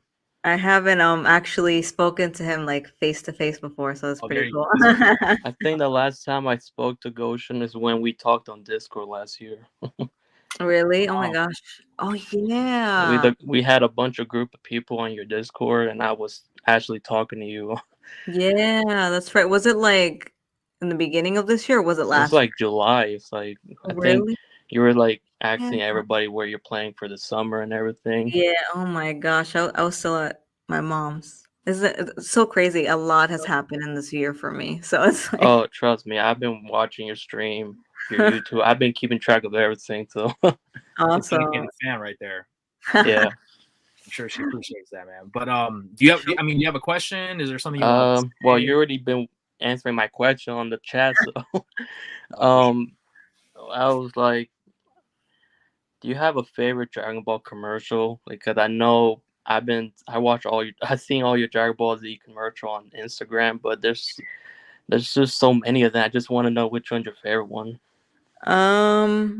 I really love the classic like Irwin one because it's hilarious. Like the one that's like Gohan's in danger, Team Dragon Ball Oh Z. yeah. Yeah. It's just so ridiculous that like this has to be like my favorite. It's so cheesy in every way, you know. Nice. And even like some of like the commentary is just ridiculous. And then like I think at one point they have like Trunks saying Kamehameha in like a deep voice. I'm like, what is this? It's so bad. But I love it. That's cool. Yeah. Uh-huh. Yeah. Let's see. Dang, what's another question I can ask? What is the best Dragon Ball Z video game of all time? For me, Budokai Tenkaichi 3. That's my favorite. My favorite game. It's awesome. And like the character selection is insane. And I feel like the game is just it's easy enough to play, so it's like enjoyable for everyone. I've spent many hours playing that game. It's still my favorite. Yeah, 'cause I grew up with Budokai 1. That was the game that I grew up. I think they have it on the Nintendo GameCube back in the time. It was on PS2, and but yeah, I think everybody's favorite is Budokai Tenkaichi 3. It's like almost everybody's favorite. I know most people say that. Yeah. That's like I mean, this is probably going to be an unpopular opinion, but I really enjoyed Fighter Z. I mean, I don't know about you guys. I'm a huge fighter Oh, I love Fighter Z. gamer. You know what I'm saying? So like when they released it, you know, and just having like the combo strings and you know the triple tag teams, and then you know, it was just, I was always waiting for a Dragon Ball game to have that type of fighting simulation. It's good. It is good. It's really Yeah. dope. But Yeah, I like that game. I mean, the graphics are so cool too. It reminds me of like Marvel versus Capcom, exactly, that's and what I love that game. So Nice. for sure. Cool, man. Well, dude, look, I appreciate you hopping on, man, but I'm gonna start wrapping things up here in just All right. moments. But you know, Hey, I it was do an honor appreciate to meet you in person, because yes, I know. Finally, right? After Also, so many years. and also I hope you enjoy your item that I send you on your PO box. So Oh yeah, that's right. I have it. I Man, have all of them there. I'm waiting for me to film the video because I need to film that video. hey, I'll So be waiting no matter what. So thank you so much. I no appreciate it problem. always. appreciate you, man, hopping on this evening, man. Thanks. Appreciate it. Awesome. All right, Goshin. Well, you know, as much as I would love to stay and chat with you, I know that all good things must come to an end. This conversation has been really exciting and fun. Really It just, has been. It really has been. I really do mean that. It's so dope to have this conversation with you and seeing all the new faces, you know, from your following come on here and share their thoughts. And you know, it's awesome, man. And your fans, you know, all over the place here, that you could see that. You could see that there's people out there that support you for what you do. I support you for what you do. I still haven't met you in person. I hope to change that one day. Yeah, hopefully, right? We got to meet at a convention or something. For sure, you know, and I definitely want to you know, meet you in person and, you know, take a picture with you and then maybe even do a video in person together or something. You know what I'm saying? I think that'd be dope. Yeah, no, that would. I would. When that happens, it'll be like surreal, right? For I sure. always feel like that when I meet like one of my online friends in person. Yeah. No, for sure. You know, so like as I wrap things up here, I mean, is there anything that you wanted to say? Like, do you have any final thoughts or anything really that you wanted to just say? I guess I could say that if you guys are in South Florida at all, I am having an event this Saturday and Sunday. Sunday I will be with Stephanie Nadolny, and we are going to be at Arcade Zone in Aventura, Florida, in the Aventura Mall. So we're going to be there from 2 to 6, and she's going to be doing a signing, but I'll be there as well helping her out. And yeah, if you're there in the area, you should come visit us and like say hi and bring some stuff for Stephanie to sign, or if you would like me to, I will as well. And then afterwards, we are going to a card game event in Miami as well, where it's actually an official event from Bondi that's doing a hosting for a Dragon Ball Super card game tournament. So we're going to be doing a live stream on there as well. So if you are in the area, if you play the card game, I mean, you can come out as well. We'll be there around like probably 7 to 8 only an hour, but come say hi. And then Sunday, we are going to be at the Fort Lauderdale Con from 10 to 5. So in Fort Lauderdale, of course. So you can come meet us there. And yeah, I mean, also Saturday nights, Saturday's going to be a busy day for me. Saturday night, after all these events at around 10 o'clock, I'm having my own live stream with Stephanie Nadolny on my channel. And you can come on there and ask her questions, ask us questions, and it's going to be a lot of fun. I can't wait to have her on. For sure. Definitely. You know, are you going to be filming this by any chance or no? Like The this, live stream? yeah. Are you going to be filming? I'll probably like keep it up on my channel because I usually delete my live streams. I don't keep them on because I play music in the background and I'll get copyrighted. That's why I delete them. But this one, it's gonna be like a formal, you know, like live stream. So maybe, you know what? Maybe I'll have to do it in this format, like StreamYard. That would be awesome because you know what? I've never used it before. I've been on a stream previously with StreamYard, but I never used it myself. And I think it's so cool that you can like get people to go like live with you and ask questions. Like that's awesome. So maybe we'll have to do that for Saturday. Cool. Yeah, if you do, I'll be on the lookout, and you know, I'll try and show my support all the way here in the West Coast. But Yeah, I'll have to ask you for advice how to use this. 'Cause, like, No problem. I'm still learning it myself, but it's free, which is like the most important thing. It's free to nice. use, and it's a great tool to use for having guests on live stream, stuff like that. But Cool. Can't wait. all right, Goshin. Well, look, it's an honor having you as a guest on my channel. I've been following you for a long time, and supporting you all the way from here in the West Coast. And I wish you nothing but the best. Your channel speaks for itself. Your following speaks for itself, and you are one of the most genuine OG passionate collectors for Dragon Ball that I know out there, and I mean that like for real. Thank you. I appreciate But it. of course, and if you guys want to find out more about Goshin, if there's something that I didn't ask that you want to know more about that you could possibly find out, you could check her out on her social media platforms, which I've left in the description of this live stream. I'm going to keep this live stream on here. It's going to be archived on the channel. So if you ever want to go back and look at a certain point in this video, just look up, the title Rezrection X SSJGOSHIN. This is episode 34. So I do live streams every Wednesdays from 6 p.m. Pacific Standard Time, 9 p.m. Eastern Standard Time. And they're going to be different topics every week. So I don't always talk about Dragon Ball. This is actually the first time that I actually did a Dragon Ball live Oh, cool. entirely. So I couldn't think of anybody else to do it with, with Dragon Ball other than yourself. So that's definitely going to be a historic moment for my channel and stuff like that. But Well, I'm glad you even considered me to do this with you. So it was a lot of fun. Like I really enjoyed it, and I really like this platform too. It's so cool. I have done, like I said, I've done it once before. I think with Elise Bowman, but Okay. like I didn't even know you could bring people on. Like to like talk and ask questions or whatever. So it's Yeah, awesome. for sure. No, definitely use it. If you have any questions, you could always ask me like in the DMs or something like that. But Yeah, sure. check out Goshin's YouTube, Instagram, Twitter, TikTok, and Facebook page. You can find her on all those platforms. And also, if you're in the Florida area, you could check her out this upcoming weekend. Sounds like a fun event. So, Yeah, all right, me and Goshin. Stephanie. So that's gonna be great.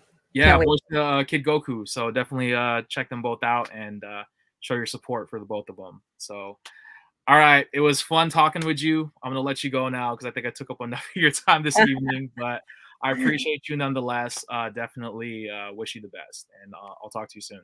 Awesome. Thank you so much for having me. Have a good night, everybody, and take care.